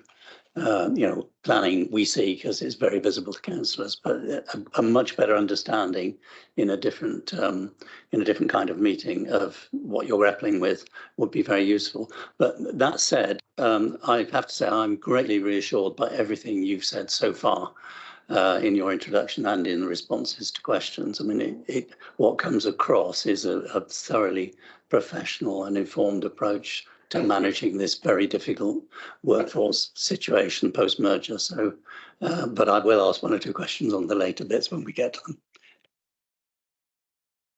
Thank you very much, Mike. Sarah Wakefield. No, actually, what I was going to ask about was simply just two questions on the matrix. And you say that not everybody goes under, all agree to go under that. Does it include planning and does it include social workers? I mean, you don't have to answer now. You can let me know, but I'd just like to know, really. I will definitely come back and let you know. I do believe that some of our planners come through agencies that are not via matrix because it's such a specialist area and they just won't come onto the matrix framework, nor do they need to feel that they need to because of the nature of the market. So we're caught twice there. But what we do is go through local government frameworks where the margins have already been brought down. So we're not... And, if for any reason we were looking for a really one-off unique role, then the resourcing lead within my team would actively support the service director or the executive director to negotiate down the margins. And if we have somebody that's potentially extended, for example, then we go back and ask for a reduction again. So it doesn't necessarily impact on the individual who might otherwise go and work somewhere else, but it reduces the amount that the council is paying, and we try and keep it as competitive as possible and the cost to the council down as much as possible. So it's not, there's lots of things that we're actively trying to do to reduce the cost because we're very conscious of the 25-26 budget gap, and all of these things make a significant difference to the cost of our overall pay bill. And we're monitoring about 11 or 12 different things, and that might be something that we could share with you in the workshop to give you some idea of the scope of the challenge and the things that we are doing to bring down the cost of the pay bill that will ultimately reduce compulsory redundancies as well. Yeah, I'm very pleased to see that the gradual reduction in numbers of people, and I did note there were quite a few in adults social care, so I assume that they probably are social workers. Actually, you've got quite a lot of numbers there, and I know we've got vacancies, but anyway, thank you. Thank you very much, Sarah. Oh, David. So just so I can be clear, and I thank you very much because I think it's a really useful report. So I can be clear though, it doesn't, the agency worker report doesn't include those who are directly contracted, including interim. Is that correct? So is there an additional cost of interim type people on top of this agency cost? Thank you, Councillor. Yes. There is additional. So what we're doing is working with finance to understand how big that additional fee is. And to make sure that my team and my resourcing team have an overall grip and picture of all agency, locum, interim, consultancy spend in the council, which we didn't have, but we're getting very close to getting it. So, and then once we've got that overall picture, we can make sure that that's really transparent, it's properly reported on, and we can show on a month-by-month basis how we're tracking that down. And importantly, what's the plan when that person goes? So we don't build in a reliance on any one individual, and that we do have a plan for when that person moves on. What is the plan to replace them? Is it a different role? Is the role not required anymore, etc.? And how are we going to work towards that? Or are we developing somebody internally that as part of our succession planning might be able to go into those roles. So all of that is something that my recruitment and resourcing team are kind of just getting to grips with. I'm not sure that discipline has always been there, if I'm being honest, but you know, we're still a new organisation, and it's taken a while for all of our various systems to come together and for us to get that real grip. But yes, within probably another month or so, we should be able to have a full picture of the cost of interims consultants and our agency, which would be two sort of separate reports, really. I think my response is that, considering we're in a financial crisis which was declared last October, not to know the full cost of our interims, locums, contractors and agency staff is not a great place to be. And I would have thought that was information that should be readily available. Interestingly, just if I can come back very briefly, the HR system and the finance system are two separate systems. So that does give us a little bit of a challenge, because if things are going through finance and not actually through, you know, the HR payroll system or through Matrix, we have to work very differently to make sure that we're accurately reporting on that. What I would say, however, there is no separate budget for interims, agency consultants, locums or agency workers, full stop. So the way it's managed by the whole council budget is to look at by service, by team and by directorate. Are they managing within their staffing budgets? So if they're going over their budgets, then there might be an issue that they're overspending on interim, agency, etc. But if they are bringing in, you know, a more expensive interim or agency person, then that has to be within their existing budgets. So everybody is obviously having to work way within that, and not only work within it, work beneath it. So we're having to drive out, you know, ongoing savings. So that would just be something, that's how the council is control it in terms of the bottom line. But you're absolutely right, Councillor, you would expect to see the reports with all of that. The information's in the system. It's just about us having had the time to get it out of the system, validate it and be confident that we're reporting the right data. So we're very confident on the Matrix data. We're starting to get confident with the what we call off contract from Matrix data, but we do need support from finance to validate that. And obviously with the financial crisis, our finance colleagues have had, you know, a lot of things to be working on, but they are actively supporting us to get this data together. Okay, thank you very much, Dawn. Unless we have any more questions on this, I think we've looked at it in quite some depth. I think it's been a really useful report, and I look forward to receiving updates on it, and also to the informal workshop that we've discussed. That brings us on to the second bit of item 6, which is the vacancy update. Thank you, Chair. I'll take this one as well. As you'll see, this is a very short document. It's actually very difficult to read because the page number's gone over it for you. So I have some up-to-date numbers because I can't read it either. So what you asked us to do is to come back with a bit more of a picture about what's happening with vacancies. And as we know, this is one of the lines of inquiry that we've been doing a lot of work on actually for the last 5 months since I arrived, to actually ensure that we've got some much better quality data out of our SAP HR system, to be really clear about the vacancies that we've got in the system. Are they genuine vacancies at all? So by genuine vacancies, are they just historical posts that have come over, but when we validate them, there's no budget against them? And if that's the case, then we need to cleanse the SAP system and remove those from the system, so we're not reporting like ghost vacancies which actually don't exist, and we could never recruit to them because there's no budget behind them. We've also had a number of vacancies where I think that the budget is being used to cover other things. So some of them will be covered by agency workers where we've been unable to recruit. So we needed to actually do the mapping of agency to our establishment and actually understand how many of the vacant posts do we have that we need to remove, and how many of those vacant posts are being filled by agency, interims or consultants, for example. And then how many vacancies are true vacancies? So how many do we have left that have a budget attached to them, and there is nothing at all in the system that says we're using that vacancy at the moment? What we don't know, if we were to go out across our 7 directorates, is to be able to understand, is any of that funding being used to pay for other staffing costs? So if someone's acting up, if somebody's on a secondment, I don't know, if somebody's sort of doing a different job, is that vacant post being used to fund something different in the service to negate the need, for example, of more agency costs? So it becomes quite a complex picture to manage. So to keep it simple, we've just said, well, let's keep it simple for now and let's understand what we've got. 5 months ago, we had, I think it was over 1,500 vacancies in the system when we first looked at it.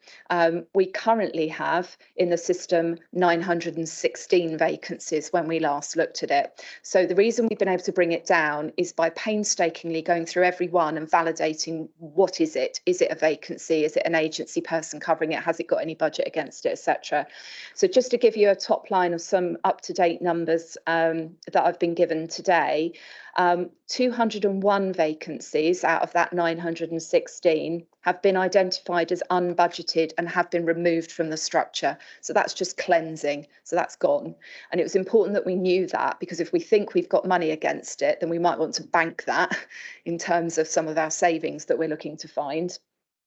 We've got 278 vacancies. Can I just come in there, Dawn? Yep. 201, so that's the equivalent of the 170 Yeah. figure that previously. What's the full-time equivalent then? These are just posts. I haven't been given the FTE. Okay. Yeah, so these are posts. So yeah, it would be helpful to have the FTE, so I'll take that away. So 278 of the vacancies are being actively analysed by finance.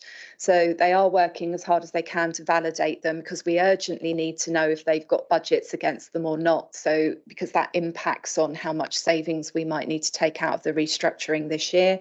So that piece of work should be completed imminently. And then we have 437 budgeted vacancies which have been confirmed by finance, and of those 236 are being covered by agency. So again, to put that in plain language, we've got round about, if we take the 437 and take off the 236, we have 159 real vacancies that we've so far identified in the SAP system with budget and no person attached to them. And if we converted that roughly at 40k a post, we'd be looking at around £6 million worth of vacancies. Now, that is a very estimate of the figure, and that's the kind of validation that we need to do, get into it in detail, understand how is that money being used.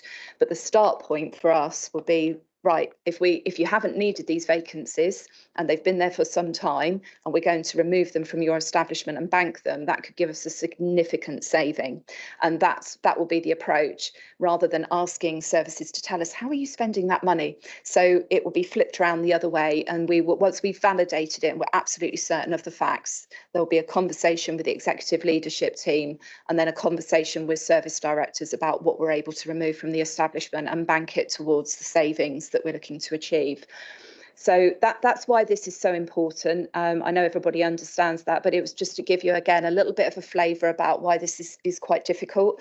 You know, from the HR system, when we're looking at vacancies, the system is as good as the information that is put by managers and HR into the system. So what we've had to do is go through it almost job by job and actually understand if that's a real post and do that analytics to be able to come back to these numbers. So we've got 278, as I say, that we still need to be clear about, is there a budget or not attached to them? And then we'll be able to confirm back to the chief executive and to the executive leadership team what the size of that financial situation might be, and what is the likelihood of being able to convert some of that back into savings. Thank you very much, Dawn. Questions for Dawn on that? Mandy.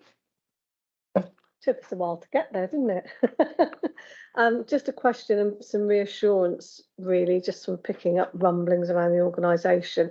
Just the 170 vacancies have been removed from structure as unbudgeted. Are any of those perceived as roles or jobs that should have been budgeted and needed to be filled? I'm just wondering if there's any contention around them, or whether that's it, they're gone and we'll look at jobs and roles as we sort of move further forward with the transformation? It's a very good question, and the quickest answer I can give you is that nobody shouted when we removed them, so I don't think they even knew they were there. So this is a bit about getting the real data out of the system, and obviously some services might have been thinking they were sat on some more vacancies, but they're not. This has just helped us cleanse an unclear situation. So to be honest, most service directors are just happy to have it confirmed in terms of their establishment. Is my establishment right or not? What we've been able to do is to say, actually, you thought you had these vacancies, you didn't, but they had no plans to replace them because they were holding those vacancies back in order to help them, in a large number of cases, to help them redesign and restructure and take out the LGR costs. So there has been an ongoing vacancy management, obviously, over the last year. So some people have, they've been targeted as well to hold a number of vacancies to ensure that we don't overspend. Yeah, we've removed them. There was no budget behind them. If they had put in a request through the Establishment and Recruitment Control Board to recruit to them, Finance would have rejected it because there was no budget. So they would never have been able to recruit to them anyway. So we've just treated it as a data cleanse. So following up from that, if it was jumped, I think Alan has something to add first. If I... My apologies, Chair, through you, just to say as well, as part of the process of cleansing the data, if there were any services that were to quote, shout of a pressure, that was then considered through the MTFP process. So if there were vacancies that were due to be delivering a particular activity, but that wasn't budgeted, or those vacancies didn't have a budget associated with them, that would have been considered through the MTFP pressures process. And those didn't come through, but it was one of the questions that was set to services when establishing the MTFP process. Thank you. So I think this is a follow-on from that. So if there's a funded vacancy, and if it's a challenging to fill vacancy, and it's vacant for a couple of years, would any of that been removed, or does it just sit there while they continue to try to recruit? Once we've completed the exercise, then the next step will be to have that conversation. So at the moment, we've identified that number that are in the system that do have a budget. What we've also doing is matching against that how many vacancies that we might have given permission for people to recruit against. But as I'm sure you know, we've got very strict recruitment controls in place. So we're only recruiting where it's absolutely essential to do so. Non-essential posts are not getting through the recruitment board currently, or the spend, controls that we have in place. I'm not sure if that fully answers your query, but.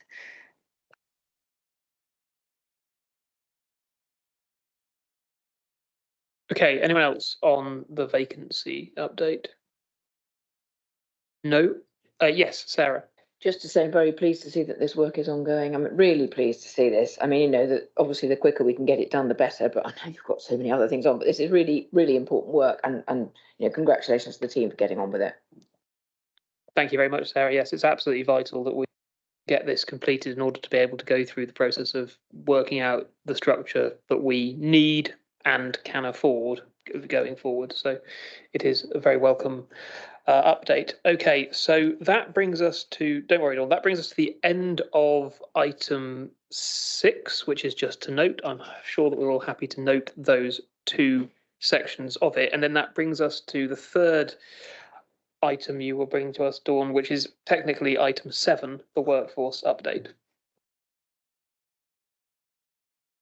Thank you, Chair.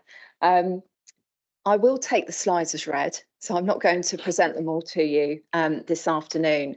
But I did think up till now, I've been here now for nearly 6 months, and I thought it was a timely opportunity just to summarise what the priorities were that we were looking at the moment, and how this factors into the improvement and transformation programme, the new approach to transformation that we're putting in place or have put in place. So what these slides basically tell you in a summary is it's broken down actually as it is in the business case for the workforce programme. So it gives you an overview of the priorities that my team are looking at in terms of workforce reduction and restructuring. Also on organisational development and supporting people through change, pay and grading, and looking at our total reward offer, And finally, how our workforce data insight and analytics is going to underpin future decisions that we need to make about our workforce. And the final slide on page 67 gives you a summary of some, and I have to say it's some, it's not all, of our business as usual focused activity. And there are a couple of things that I could add onto here as well that you might note might be missing. But we'll see if they come up in questions, because I've come up with a little bit extra. The last page as well is, I think it's important for me to reflect with the team over the last 5 months, which, you know, it is hard for everybody working in the council at the moment. People are working extremely hard to do the right thing, but it is important as well that we also recognise some of the achievements and the positives that we're achieving, because, you know, although there are still significant mountains to climb, I thought it was helpful just to summarise the progress that we've made in the last 5 to 6 months. So that is summarised on the last slide as well. But for sake of time, Chair, rather than me go through all of these, which I'd be very happy to do, but you might be here for a very long time, would be just maybe to open it up for questions if everyone's happy with that approach. Very happy with that approach, Dawn. Any questions? Mike Stanton. Thank you, Chair.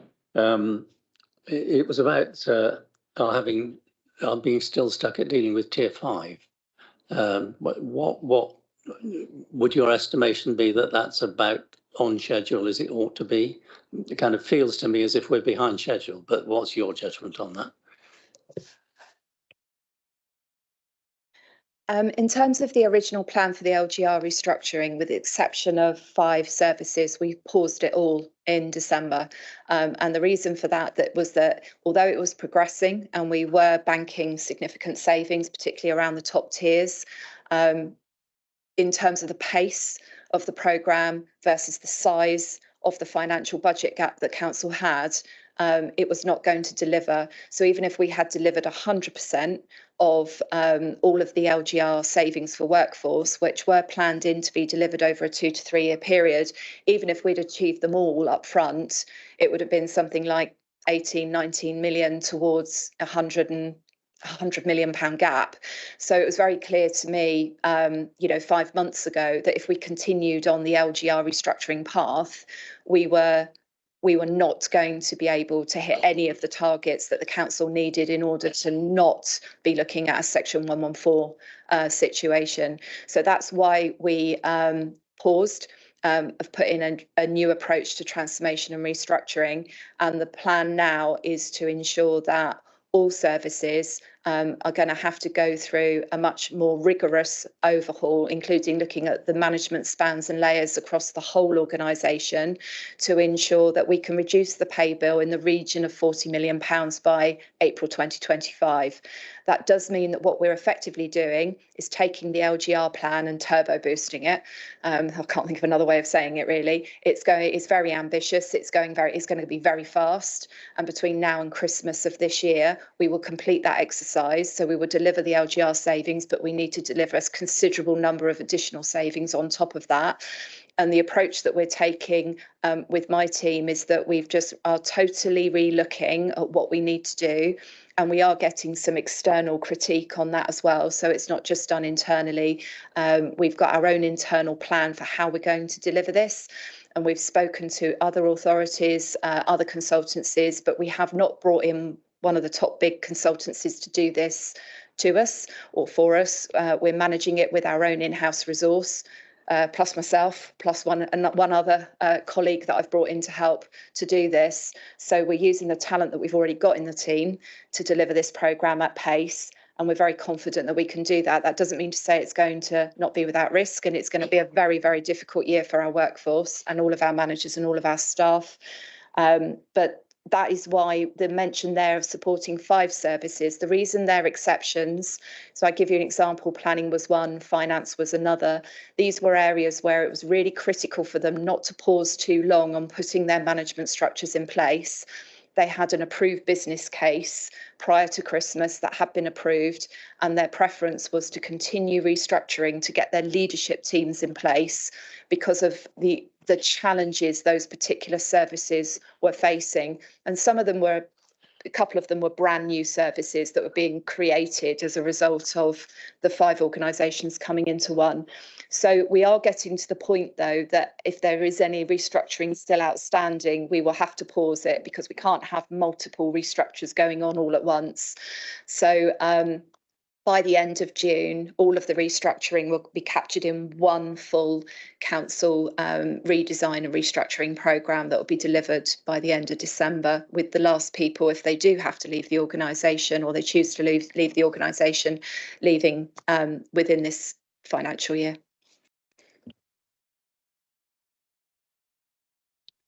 Thank you, Dawn.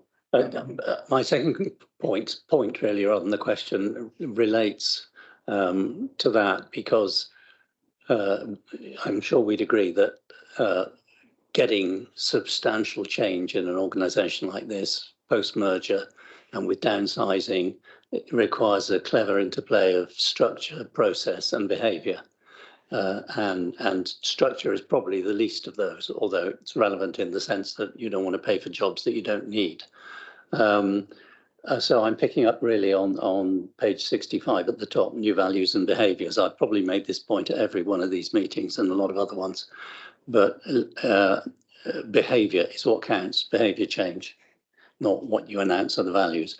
And I am picking up signals just talking to the few employees of Somerset Council that I meet day to day in other circumstances, that we've still got quite a long way to go in getting middle management behaviour shifted to a point where they are actively and intelligently managing the restructuring and the introduction of new processes. So it's a point really, I'm sure you would echo it when we come to, I do want to ask a question about IT systems when we get onto that, but I think that's another piece.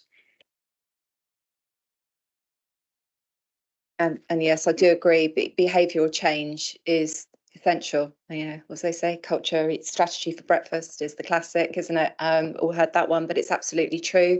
And that's why in the workforce programme, although there has to be quite rightly a focus on how we reshape, redesign and resize the organisation, it's essential that we have a strong OD and culture change programme throughout.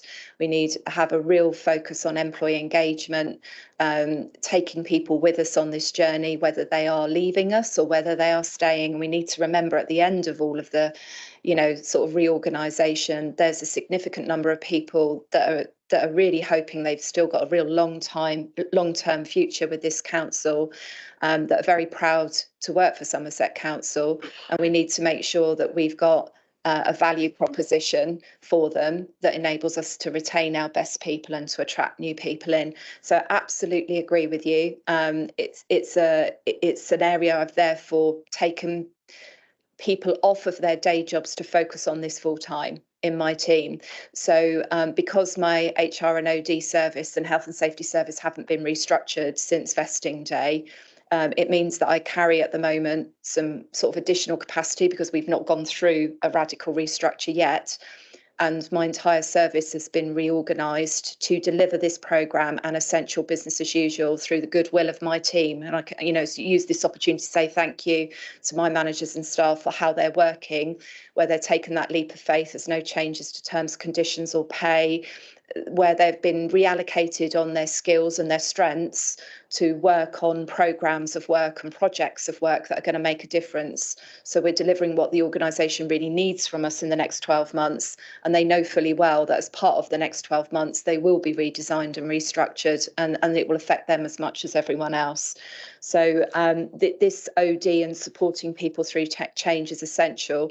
And you'll see a very high profile programme over the next 12 months, supporting people no matter what their circumstances, whether they're leaving, whether they're staying, whether they were hoping to leave, but they're not given voluntary redundancy. So all of the different scenarios that you can think of, we're mapping those out and making it really, really sure that we've got a clear support mechanism around those, what we call different personas really, but those different groups of people that we've identified.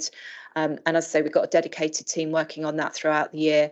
And the thing with the values, you're absolutely right. Values can just be something that you see on a poster. The art is bringing the values to life in the whole employee experience from the minute we attract them in, recruit them, onboard them the entire time they're with us until the time that they leave. So we want to be a values-led organisation. So when we're talking about being one team, that's really essential. But how we create that and how long it takes for that to settle in is the challenge. And it's difficult at the moment for people to feel that our values are meaningful because of the uncertainty of their employment, and that's absolutely understandable, but that doesn't mean to say that we're not going to do this, because it's essential that we do. Thank you. Very helpful, thank you. Okay, Faye. Thank you. And just to reflect, I mean, the culture side of things, I think, has been the biggest challenge that we've seen over the last couple of years. And I'd just like to thank you, Dawn. I think if you'd been with us from the start, we wouldn't be in the position we're in now. And I think the work that you guys are doing is fantastic. I think it's important that we've probably pivoted to that transformation, because transition didn't happen at the speed it should have. And it's almost, you get to the point where you say, okay, we're going to have to park that and move on. I think it's really important that we're taking our staff along with us. And you talked about those who are going to be hopefully with us for a long time and those leaving. But I think it's really important that we're looking really firmly at those who are joining or at the early start of their careers. And I'm glad to see the recognition of early careers and apprenticeships within this. I think it's really important that as we approach the point in time where lots of young people will be thinking about apprenticeship roles for after their GCSEs or A-levels or degrees, or those who are very organised will be looking a year in advance, that we can show as a council what that structure will be and how that will work. And I think we need to be able to be ambitious about that and engaging with our education establishments, but also for internal culture as well, being able to put that offer of continued professional development, how we can apply things like apprenticeship levy or additional training within an organisation, because there are certain elements that we should absolutely be maximising to make sure that our staff can deliver that extra that you're going to be asking of them, and that we've got the best possible support for them to do so. So, you know, absolutely moving forward from this point, it's important we move fast, it's important we take people with us, but can we please be thinking about who's coming next, not just who's leaving? Because I think it's really easy on a scale of reorganisation that you're facing. We're looking at those who are going out the door and making sure those who are staying are happy, but we need to be an employer of choice within the area, and we need to make sure that young people are looking at us and not going, oh my God, if I go and work for the council, I'm going to get made redundant. I'm going to go somewhere else where I might get more money and more job security. So my ask would be in the culture that we're engaging at that level as well. Thank you. Yeah, I mean, excellent points. And it's not just about within the area, is it? It's also about recruiting people from outside and making sure that Somerset is an attractive place to work from wherever you're from, whether you're a young person who's gone away and wants to come back, or whether you're looking to get out of the fast-paced life of Camberwell and move somewhere with a better quality of life like I did.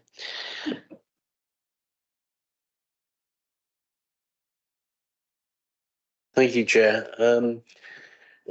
This is clearly look at the strategic and the overview, but I wanted to just highlight how it doesn't always work and it doesn't always filter down. And I'm going to give you an example of something that I believe should not have happened. During the process to make the savings that this council's had to make, one of the areas that was identified as need to making a saving was the Westland Leisure Centre in Yeovil. And there was a package of measures there and looking to make savings, and within that was one post to make one person compulsory redundant. Now, prior to that process actually beginning, the Yeovil Town Council agreed to take over Westlands very publicly. Everybody knew, and we sat down with those officers, and they've been incredibly helpful, and we're working through all the numbers.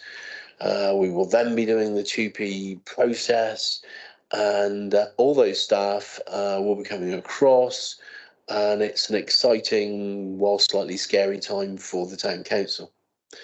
However, during this process, this one member of staff was made compulsory redundant after the agreement to take it over, and without it ever being mentioned to the town council that one of our potential new staff was going to be removed. this was not up to the standards that we've discussed this afternoon. And the reason I'm raising one person at this committee is, where else does one raise one person in an organisation that is made up of just individuals?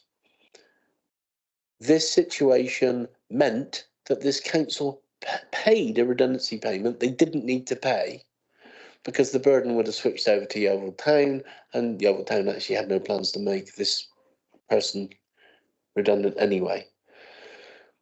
My understanding is it was in the original savings and it had to be followed. Well, I'm concerned if that is where we're at, and I'd hope that somebody can look into this for me, because the point is the situation had dramatically changed. Instead of having to make a savings, we had taken all that away. And the town council, as you know, put up its council tax by 91% to allow this to happen.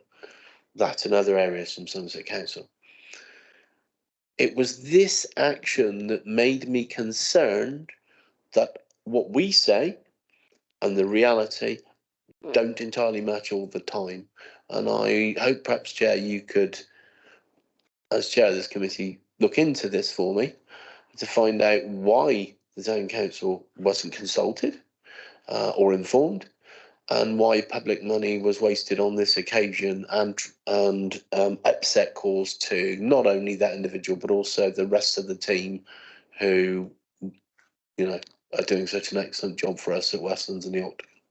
And I'm sorry that I raise this in public this way, but it occasionally we need to make sure that we walk the walk as well as talk the talk. And I think what we're hearing is something I couldn't disagree with what Dawn says. How can anyone? But that hasn't filtered all the way down. Thank you, Chair. Thank you very much for raising that, Graham. Unless I don't know if Dawn or Alan want to come back, but I'll certainly discuss it with them offline as well.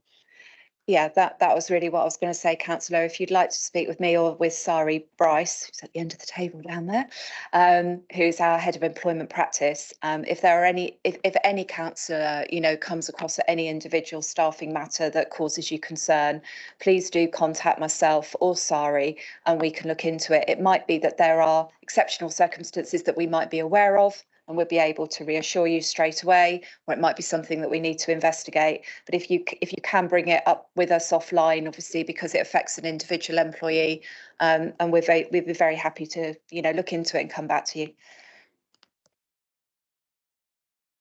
Thank you very much, Dawn. Thank you very much, Graham. Okay, anyone else on item 7? Yes, Mike Stanton. Yeah, I just wanted to ask my question about IT, but before I do that, can we just, in this committee, always talk about jobs being redundant, not people? We don't make people redundant. It's jobs that become not needed. So presumably a manager at some point in that process judged that that job wasn't needed for the future. It may have been a misjudgment, but it's really important to talk jobs, not people. Yeah, I think that is an important point. It is a person's job, but it is the role that has been deemed redundant with the consequent implications for individual, but it is not them as a person who are deemed to be redundant. Okay, that's my point. On IT, line 3 on page 67, new HR IT system required to replace SAP. I can remember when SAP introduced their HR system, along with various competitors. Questions are, firstly, are you envisaging replacing it with another proprietorial system, or are you considering building an in-house system? And secondly, has the statement of user requirements been written? And if it has, could we see it, please? Thank you, Councillor. At this stage, I've noted it on here because it's a risk. We have quite an outdated version of SAP, that will come to the end of its life in the near, well, not the near future, but it's a planned for. We know it's coming, and so therefore it's absolutely important that I'm raising it now rather than in 12 months' time when we hit a crisis, to actually say we need to do an options appraisal. So the work that's starting now is that I'm liaising with the head of IT and sort of looking at our digital options, and we need to do a paper that actually looks at all of the options and take that in the first instance to the executive leadership team for a discussion. So we will look at all options. So both, remaining with SAP, looking at a different provider.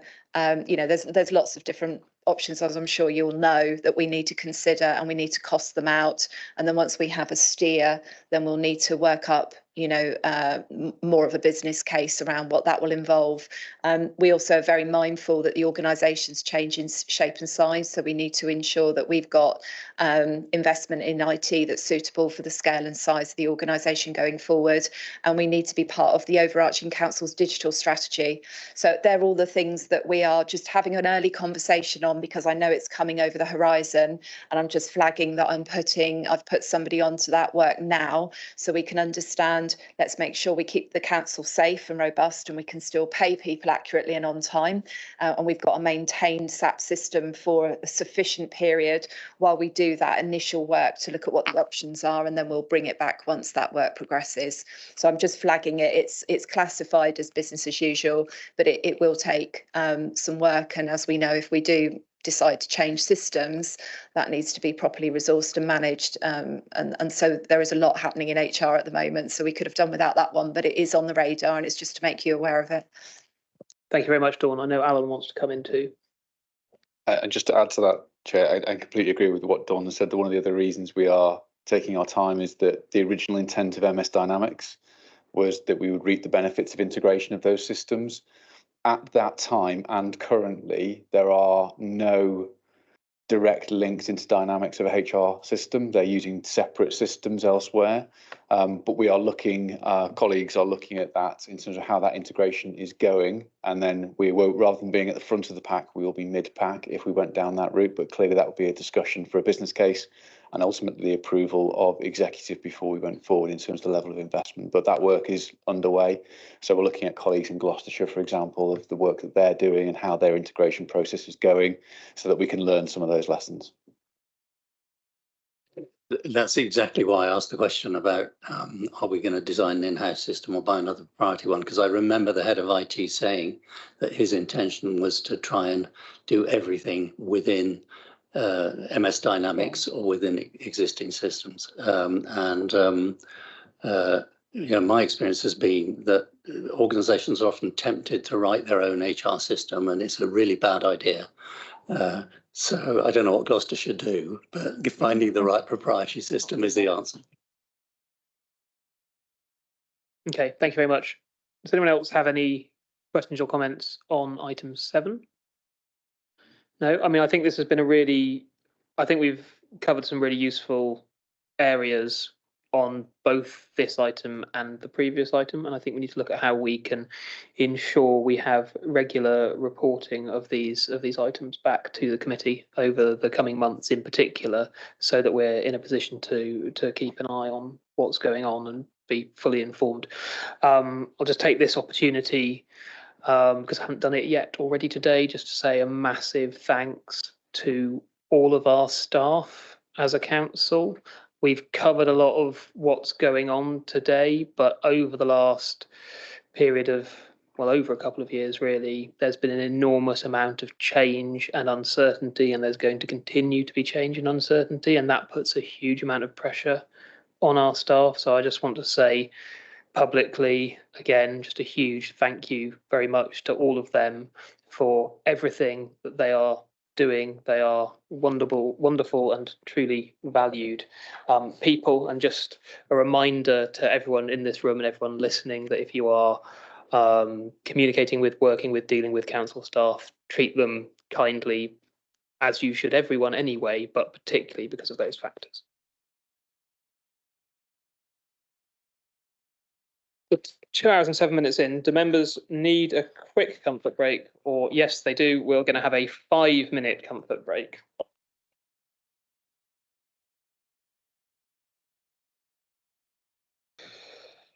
We've covered items 1 to 7 on the agenda, so that brings us on to item 8, health and safety policies. Hopefully we've all seen these. Some of these are bringing back policies we looked at a previous meeting, but I'll just hand over to Daniel Thomas, who is going to briefly introduce his report. Thank you, Chair. Daniel Thomas, Health and Safety Strategic Manager, Somerset Council. I'll take it that the report's been read by elected members and just provide a brief overview. The 3 policies that are being brought to your attention today are the food safety policy, the Legionella policy, and the slips and trips same level 4 policies. All 3 policies form part of our standard 3-yearly policy review programme, so therefore they were planned reviews and not reactive reviews in any way. With the food safety policy, there was a requirement to bring it up to date with the introduction of Natasha's law, so allergen advice, making sure that that was included, removal of disbanded meeting groups, a form of food safety meeting group, and references, for example, to legacy district council food safety officers.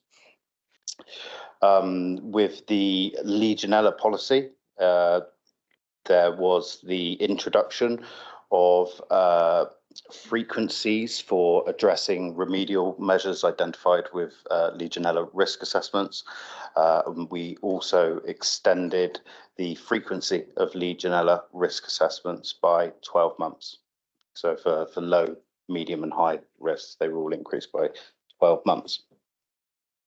The slips, trips and falls policy was a straightforward change. There were no significant changes to that policy. All 3 policies were policies of the continuing legacy Somerset County Council. Thank you very much for that introduction, Daniel. Does anyone have any questions or comments on these subjects? Okay, so first of all, we've got Mandy. Thank you very much. Just a query really around the food safety policies.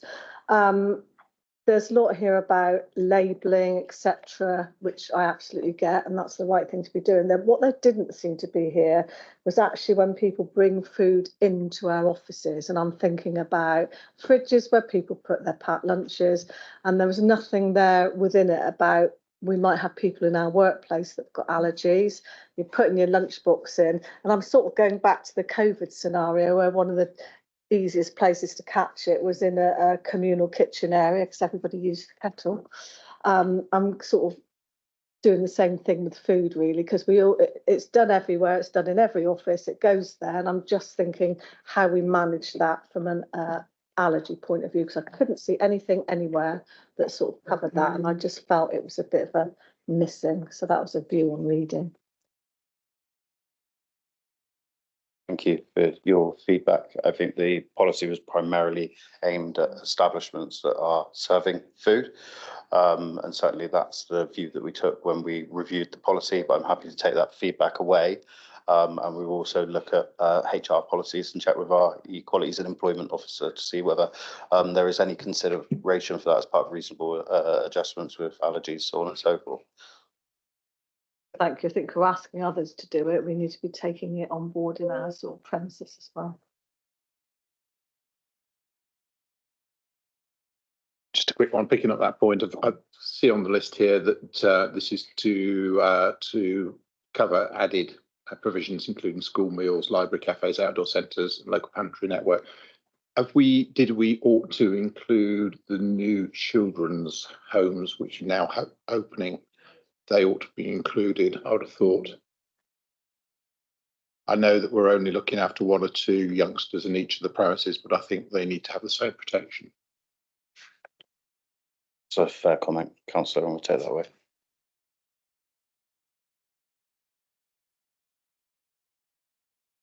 Okay, does anyone else have any areas to pick up? Any comments on this? Yes, Lee. It's just, are we including the health and safety survey in this part of the paper, or are you going to speak to that separately? I think it's covered in this section, unless... Yeah, that's fine. So my question is in relation to the health and safety survey. It was really interesting seeing some of the responses. Having been involved with health and safety for a long time, there are always going to be quirks, and it's just what next was the question in relation to the health and safety survey. Alan, you want to come in?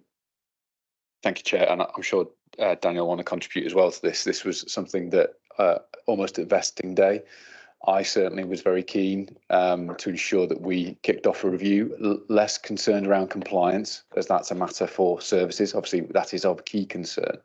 But one of the key things that we knew, and I think Dawn's already stolen the words in terms of Culture Week strategy for breakfast, we were really clear that we wanted to understand what culture we had and what cultures we were inheriting, and Daniel has been critical to that, to understand the context of this.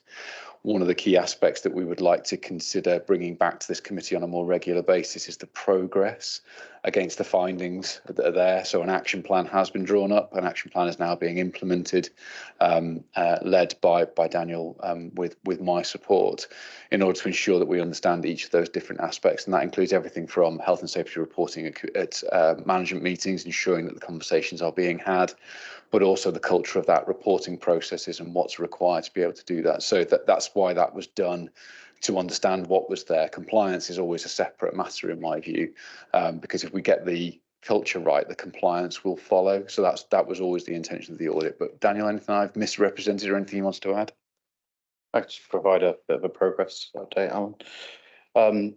So as Alan said, we felt it was quite important that we established a baseline for Somerset Council as to where we were with our culture in terms of health and safety. So that survey took place between September and October. We received the report from our internal audit partners, SWAP, on the 12th of January. And as Alan's rightly articulated, we've started to develop an action plan to manage the observations that arose from the SWAP report. The first one that's due, I've provided a presentation to Alan on performance reporting, which I believe Alan is looking to receive the endorsement of our Chief Executive Officer before I provide a presentation to our corporate leadership team on our intentions towards improving performance reporting within the council.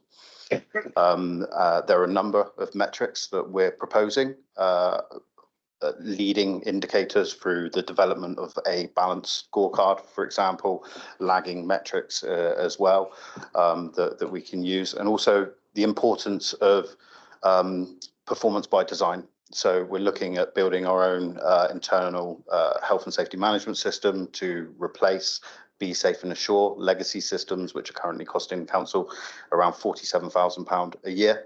And we've been through the decision gateway, essentially with the ICT Project Governance Board, to develop our own system, and the performance proposals, the metrics that we're intending to use, they will also be developed to give us increased reporting points that we can monitor the effectiveness of our arrangements for managing health and safety.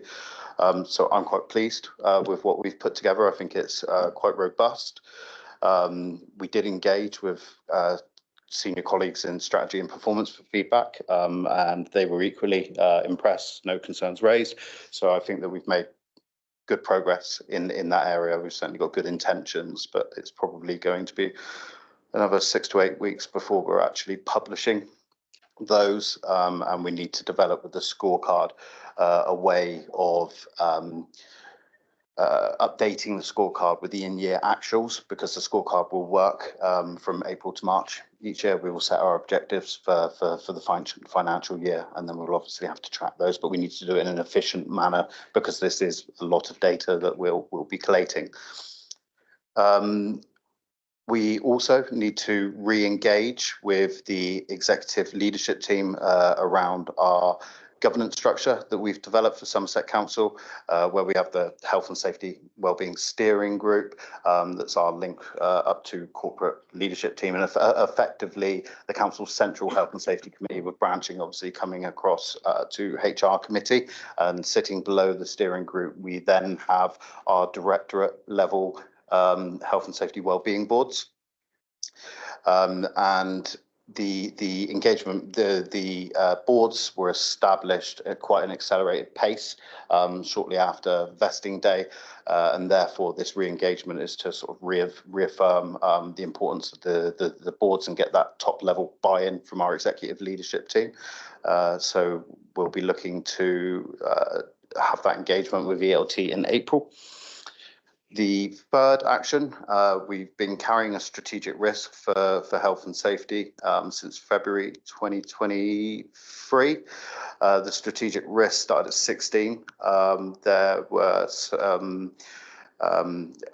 events that took place in around October with resignations within the team that were foreseeable, that were associated with our strategic risk that we had on there. So we increased the strategic risk at the time to 25, which is the highest it possibly can be due to the deterioration, which the overriding theme is the lack of resourcing available to our service, which has been cited in some of the sort of feedback that we've had from staff that have left in that time as well.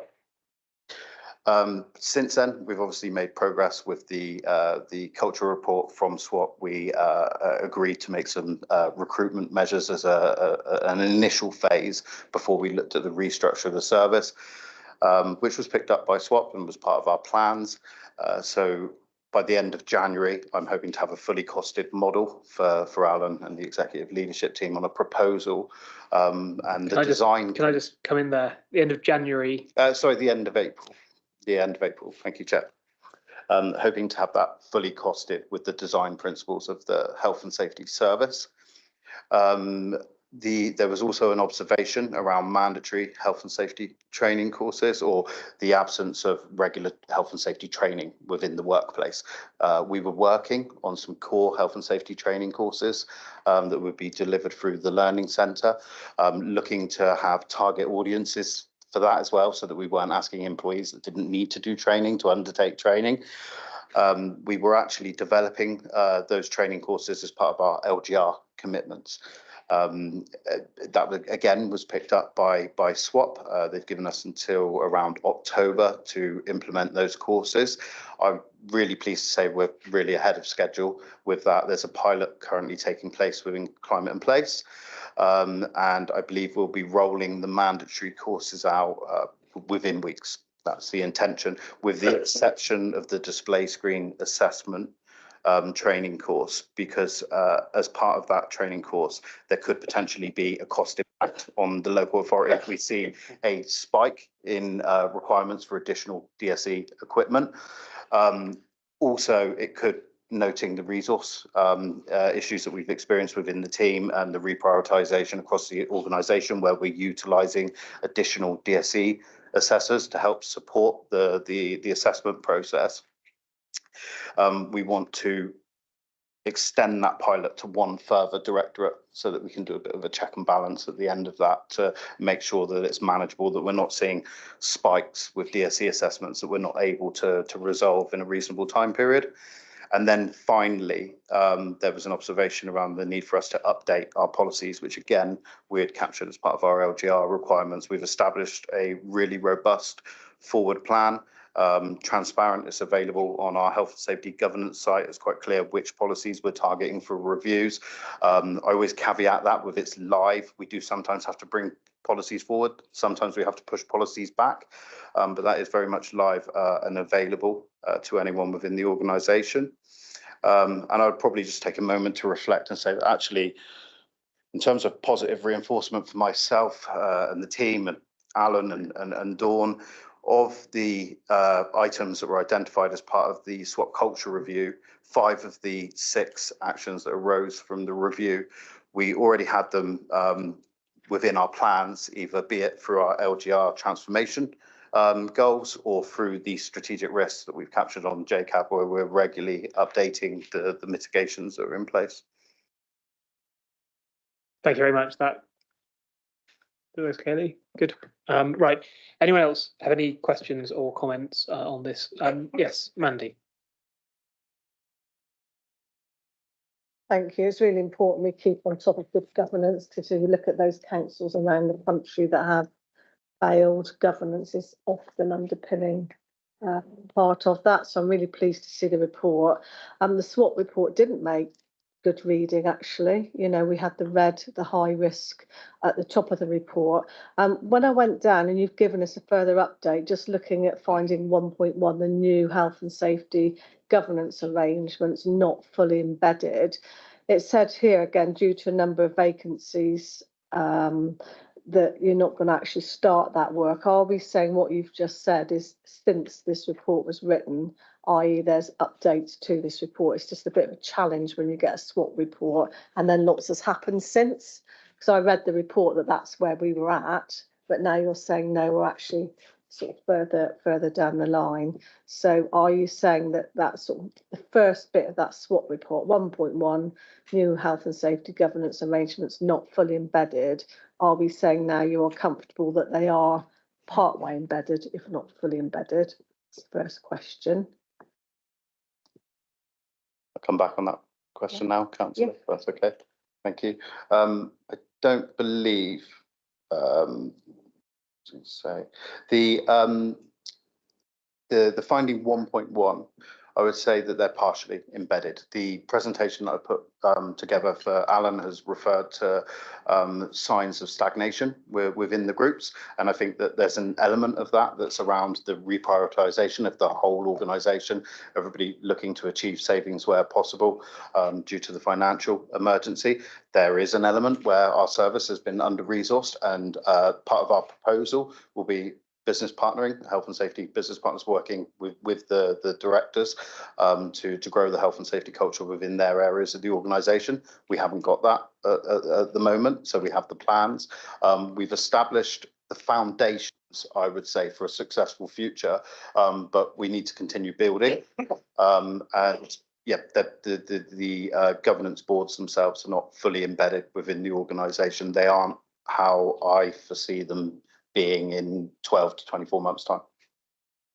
Thank you. And just moving on from that, when we look actually at those tables down below, there seems to be one or two areas or locations, shall I say, where it looks as if perhaps not as much has been done as could be. There's just one or two that I won't give the name of the location, but it's quite obvious they've got a lot more red and orange on them than other areas. Are you sort of focusing on those sort of with your work to sort of go to those areas first? Because it looks like there's a challenge there. And I suppose the challenge back is to Alan and the team. You know, how can we get that assurance that with everything that's going on and all the, I'll call it upheaval, as it is an upheaval for staff, how are we going to hold on to things like health and safety in the organisation whilst all that other work is going on? Thank you.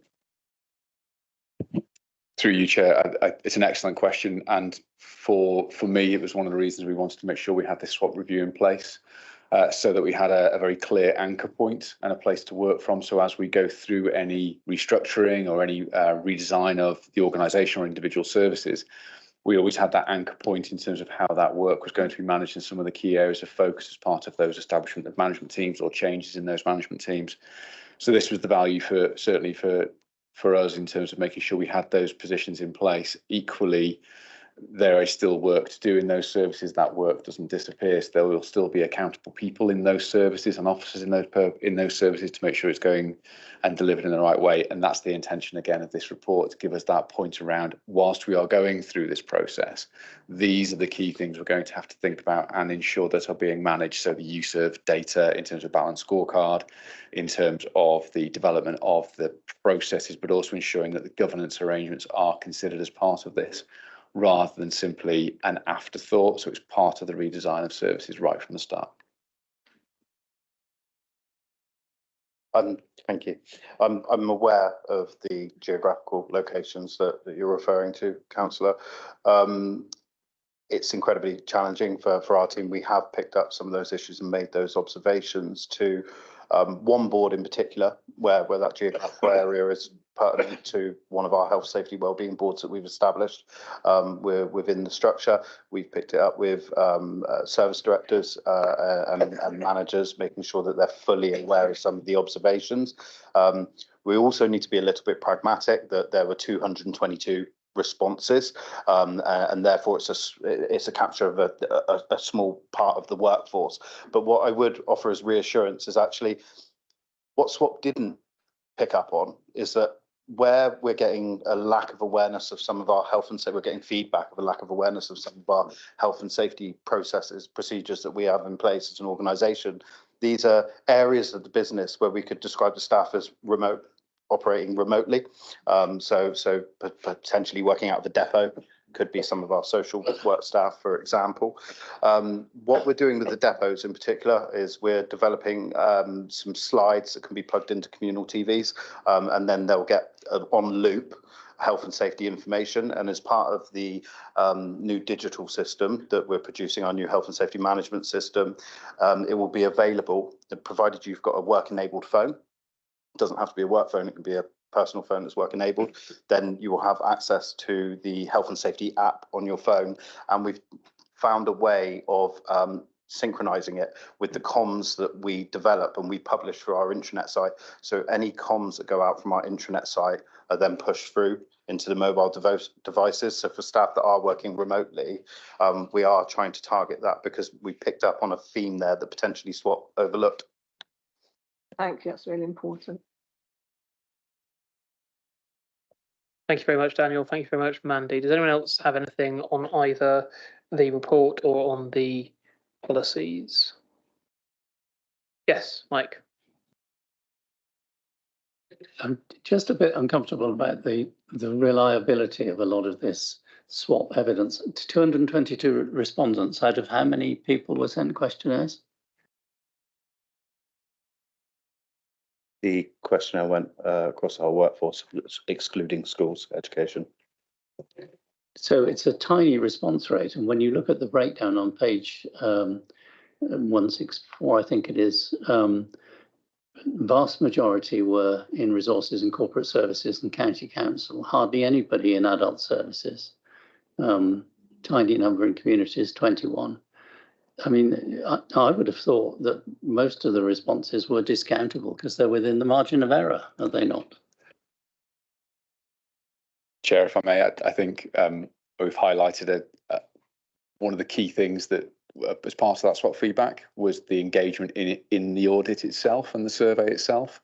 For us, that kind of reveals another issue that we need to get into. I think the results are, we recognised the results. There was nothing we would challenge. So I think they give us a reasonable indication of what we suspected we would find, and maybe a little more as well. But it definitely shows the need for reach and depth into all of our services and ensuring this is more paramount in their thinking and their management meetings, for example.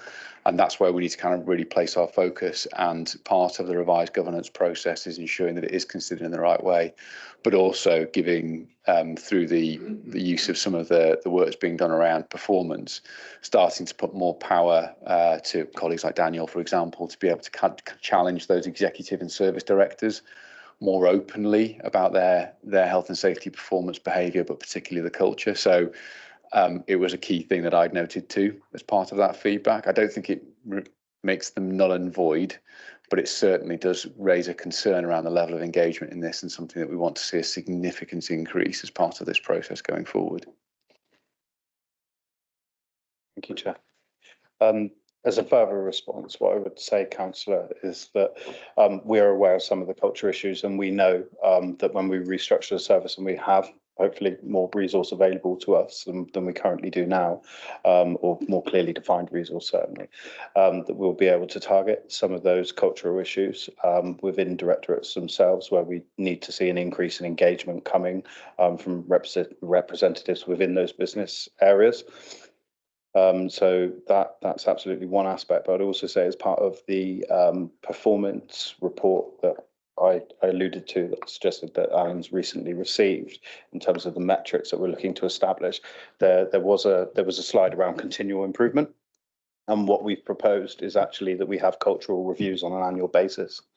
So that we've got that opportunity to track our progress. I think it's quite a destabilising time for our organisation, and potentially we won't see a lot of movement when we do the next cultural review. I would certainly hope that the one after that, we're going to see significant change as it aligns with some of the initiatives and priorities that we're currently addressing.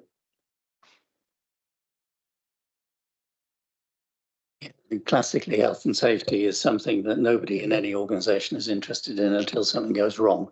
And then suddenly everybody's jumping up and down and why was this allowed to happen?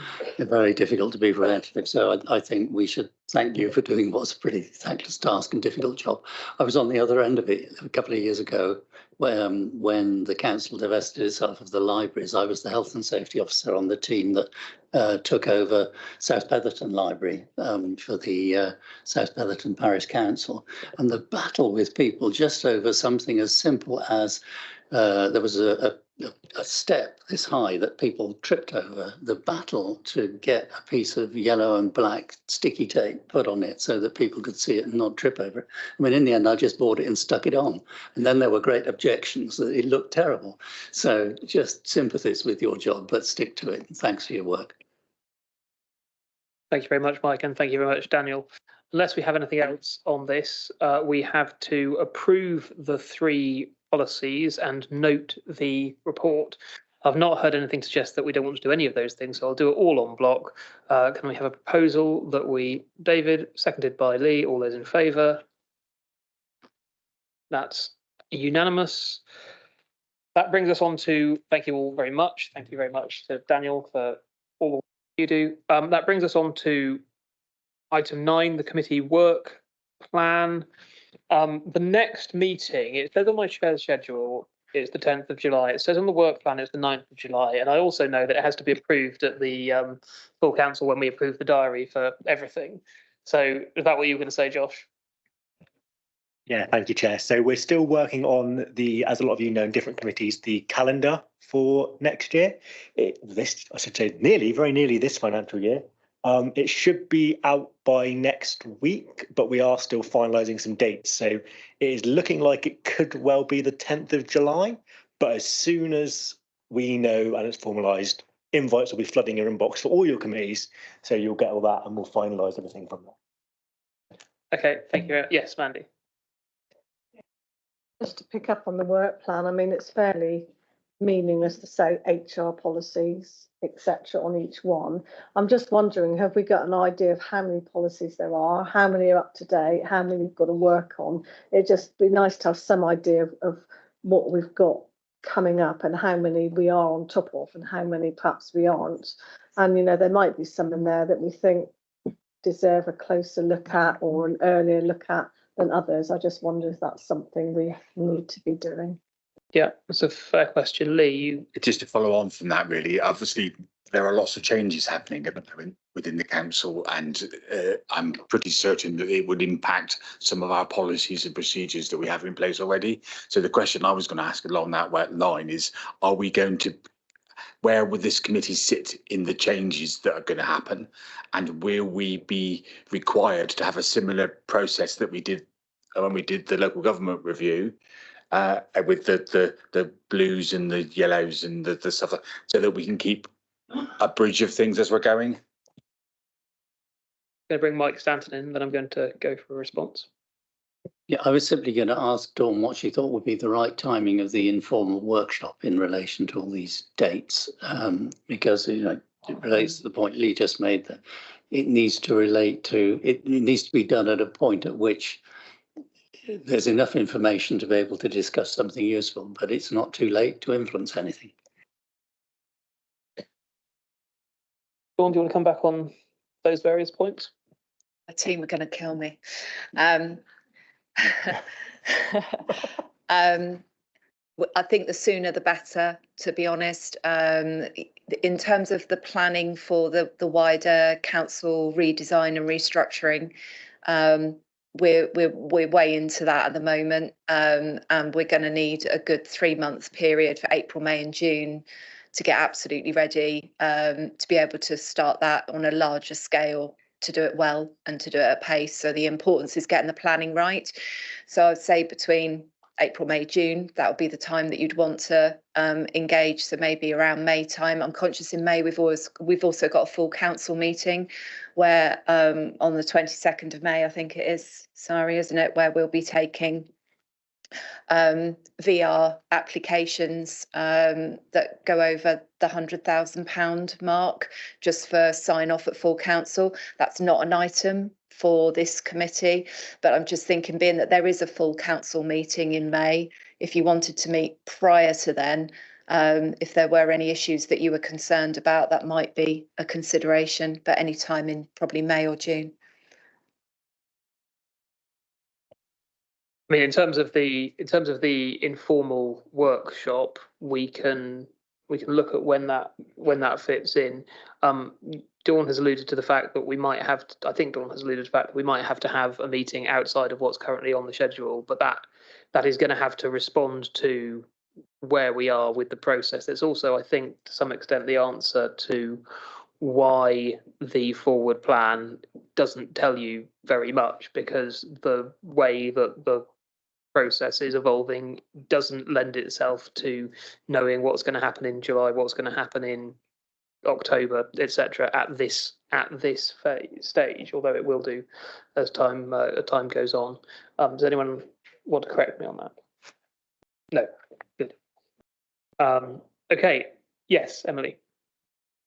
I'd be curious to know, if we do have an additional meeting, informal meeting, what topics will be covered, how they're covered, and how we arrange that. I don't know if anybody wants to, sort of send you bits of information about what they'd be more interested in than any other thing, because a broad spectrum sort of overview is kind of what we've already had, and maybe there might be topics that some of us around this table might be specifically more interested in, i.e., the things that are outside the matrix, or whether it be particular departments that are in a more precarious position than others, something like that. Thanks. Through you, Chair, I think, as Dawn's just mentioned to me, I think Dawn's report is a helpful kind of segue to that. I think we've already noted the off-contract spend and the agency and consultancy spend as one of the items for discussion, and it probably lends itself to a discussion rather than a formal review. Of course, a formal review can come through this meeting. So there are probably a number of prompts in there. If there's anything that you would like us as a team to go away and consider and collect information on, we can certainly do that. Certainly from a wider transformation program perspective, there are a number of HR implications and workforce implications associated with it, be it VR, be it the management of that, the processes that are going through, and some review and external assurance of those through this committee would be welcome. So we can consider that from a programme point of view, but there are definitely some good prompts, I feel, in that report if there's areas you want to deep dive, but we've already noted some of the things that committee have said today. Thank you, Alan. Sorry, you want to come in? Just in terms of the point around the policies, we can certainly provide you with details of the ones that we know we haven't worked on yet, that haven't been brought to this committee, and we can tell you what stage they're at. We've also already known of identifying a couple of policies that we know we're going to have to revisit as a result of the workforce redesign work. So, for example, we know the redeployment policy is one of the ones that we need to revisit to see whether that needs to be reconsidered, given the scale of what we are likely to be having to do, and whether the current policy is manageable from not just from our perspective within HR and OD, but whether it's fit for purpose given the scale. There are a couple of other policies that we're just having a quick look at. So we may want to consider whether you would want to put in another meeting for us to be able to bring those policies to you in order for them to be dealt with in a timely manner. That's obviously for you as a committee to decide. Okay, thank you. Sorry. Anyone want to contribute further, Mandy?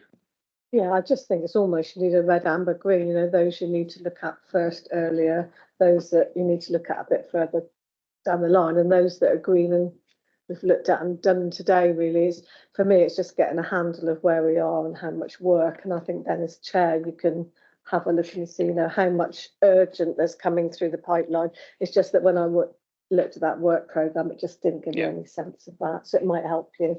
No, absolutely. I think there's an opportunity now. I think it's been a really useful meeting. I think there's an opportunity to take a look at how we report on various items, both what's coming up and the workforce reporting, and see some of the stuff we've learned from today with what will be a really useful way of taking things forward. So we'll do that in preparation for the next meeting, whenever that ends up being.